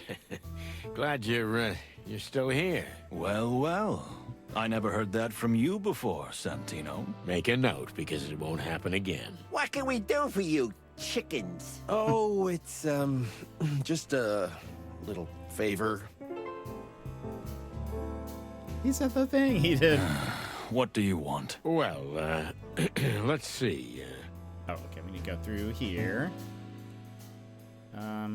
We hear the gangs have been getting a little loose in the Hive lately. Especially that clucker Mick. What do you think his secret is? Why has he managed to take over the Hive when others were struggling? He allegedly made a deal with local insect crime lords. That is, he's trying to be one of them. But I suspect it's a convenient hiding place. And a good deal. What a worm. If he were, it would have been even easier for him. Good one. I wasn't joking, Martin. So, he plays the enemy of my enemy as my friend game, huh? Ooh, indeed. He's taken advantage of the fact that we can't set foot in there. The Hive's population treats us as enemies, so everybody wins. In his book. Mick's not as stupid as I thought. He learned a lot from his former boss. Yeah? Well, he's gonna end up like him if it's up to us. It won't be up to you. Mick is ours. Is that a challenge? We're not playing games, boys. We're stating the facts. We'll see about that. Hey, fellas. I heard you guys had some business in the Hive recently. There was a little incident, yes, but nothing too serious. Unfortunately... We went to ease some of the tension there, but it didn't work out that way. What do you mean? We had the one and only Mick in custody, but he was released a day later for lack of evidence. Mick? As in, Mongrel Mick. Mick Castle, the head of the Cluckin' Golden Fang clan. Since you've let yourself out of the bag, Plato, my dear, Mick has been camping out in the Hive lately. because he thinks we couldn't touch him there. He's right about that. Well, unfortunately, the sly ape is, at the moment. The Hive is still off limits, and since we don't have any incriminating evidence against him, he's untouchable. And paperwork. If you have it, you can get into the Hive, right? Wait. Why are you guys so interested in the Hive? Are you going to... Innocent curiosity, Moses. Nothing more. Well, well. Interesting. We'd better be going. Don't take any wooden nickels, boys. You're welcome. I feel like Moses's voice actor reminds me of someone from like Final Fantasy, but I can't think of who it is. We have a small favor to ask. That's what I call a surprising turn of events. You're telling us. I'm not gonna mince words. We need your signatures for a permit. Ah, so you are going to the Hive. Oh. I thought so. You Maybe reminds thought me of- so. Listen, a friend of ours is in trouble. What kind of trouble? The life-threatening kind. That could be said of almost anyone in the Hive. Moses, Biggs? please. We're both on the Seven? same team, right? Fine. But you owe us one. We're used to it. Those ain't just words, chicks. Once we help you, you help us. No questions asked. As Plato says. So, we got a deal? Ah, cat shit. Okay, Moses. But I'm not gonna shine your shoes. We'll see. Let me know when you have the paperwork. We will. Well, that was easy. Too easy. We'll regret this, believe me.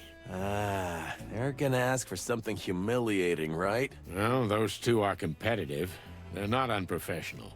But they could put us in danger. Beyond what we already face. Exactly. Well, what's new?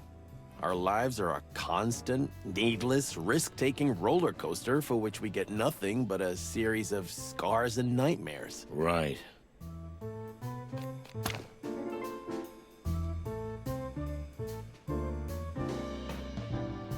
Here, Hate this. just get Moses and Plato to sign it and you're done. We can jive with this anywhere in the Hive, Jive in the Hive. It's just a piece of paper, Marty.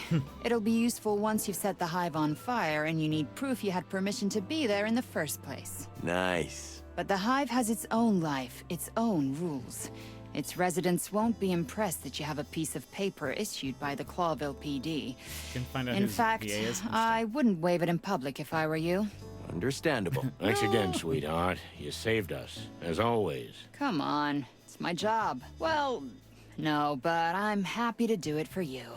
You make my heart melt. Let's go before we have to call an ambulance. Take care of each other, boys. I feel like having Moses and Plato here, it's mostly for the cameo for the other game, but it's fun to... I think they were very briefly in the first game, I think. Wait. The detective genius. Oh.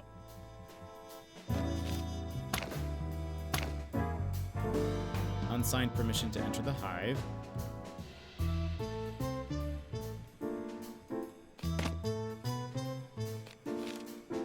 Oh, use? Here you go, fellas. One scribble from you is enough, Moses, but you can sign it too, Plato. I'll pass. Let's see. Done. It was a pleasure. See ya, boys. Sonny, Huh? Yeah? we'll be keeping an eye on you. And don't forget, you're in our debt. Yeah, okay.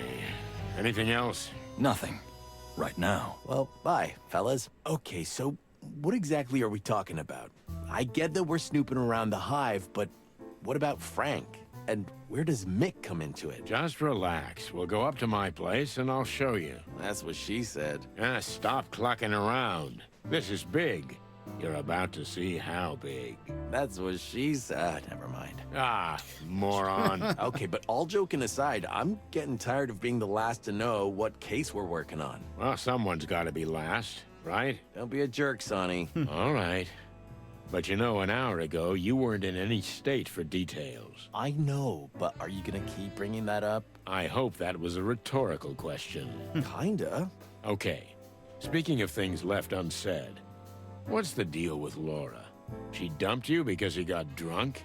You got drunk because she dumped you? You know what, Sonny? You're totally right. Let's just keep our little secrets to ourselves. Suits me.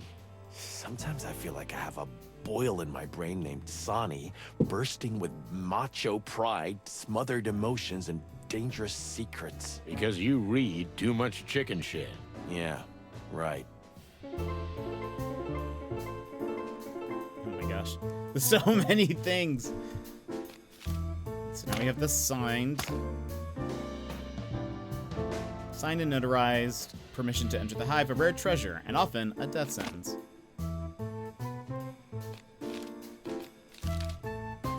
Actually, I think, since we're about to go to a new location, there'll be a whole bunch of things. I think we'll go ahead and stop there. So that way... Zip's Cafe. I hope we see Zip tomorrow. Zip, it was my favorite. Okay, we'll go ahead and stop there. But friends, thank you so much for being here and hanging out with me today. Very much appreciate it. Hope you're enjoying Chicken Police. I cannot wait to play more. We'll be playing this for the next foreseeable future. So I hope you are enjoying it. I hope you're in for a little bit of mystery. I can't remember what we're playing next after this, but we'll kind of see where we're at and how long it takes us to do this. But that'll be it for us today. Before we go, let me give just a couple of thank yous very fast. To Brad for the 120 stream streak, the Suzaki for the raid, Vix for the 31 months, very much appreciated. Thank you for the resub, and 78 the Phoenix King, thank you so much for the raid as well. Thank you for bringing your people here. Very kind of you. Anyone who raids in, it's always very, very nice and unnecessary, but I appreciate it. But anyway, friends, that is it. I'll see you guys tomorrow with more Chicken Police. So I will see you guys then. I might try to downgrade my OBS to see if that helps tomorrow. But anyway, I'll see you guys later. Bye-bye.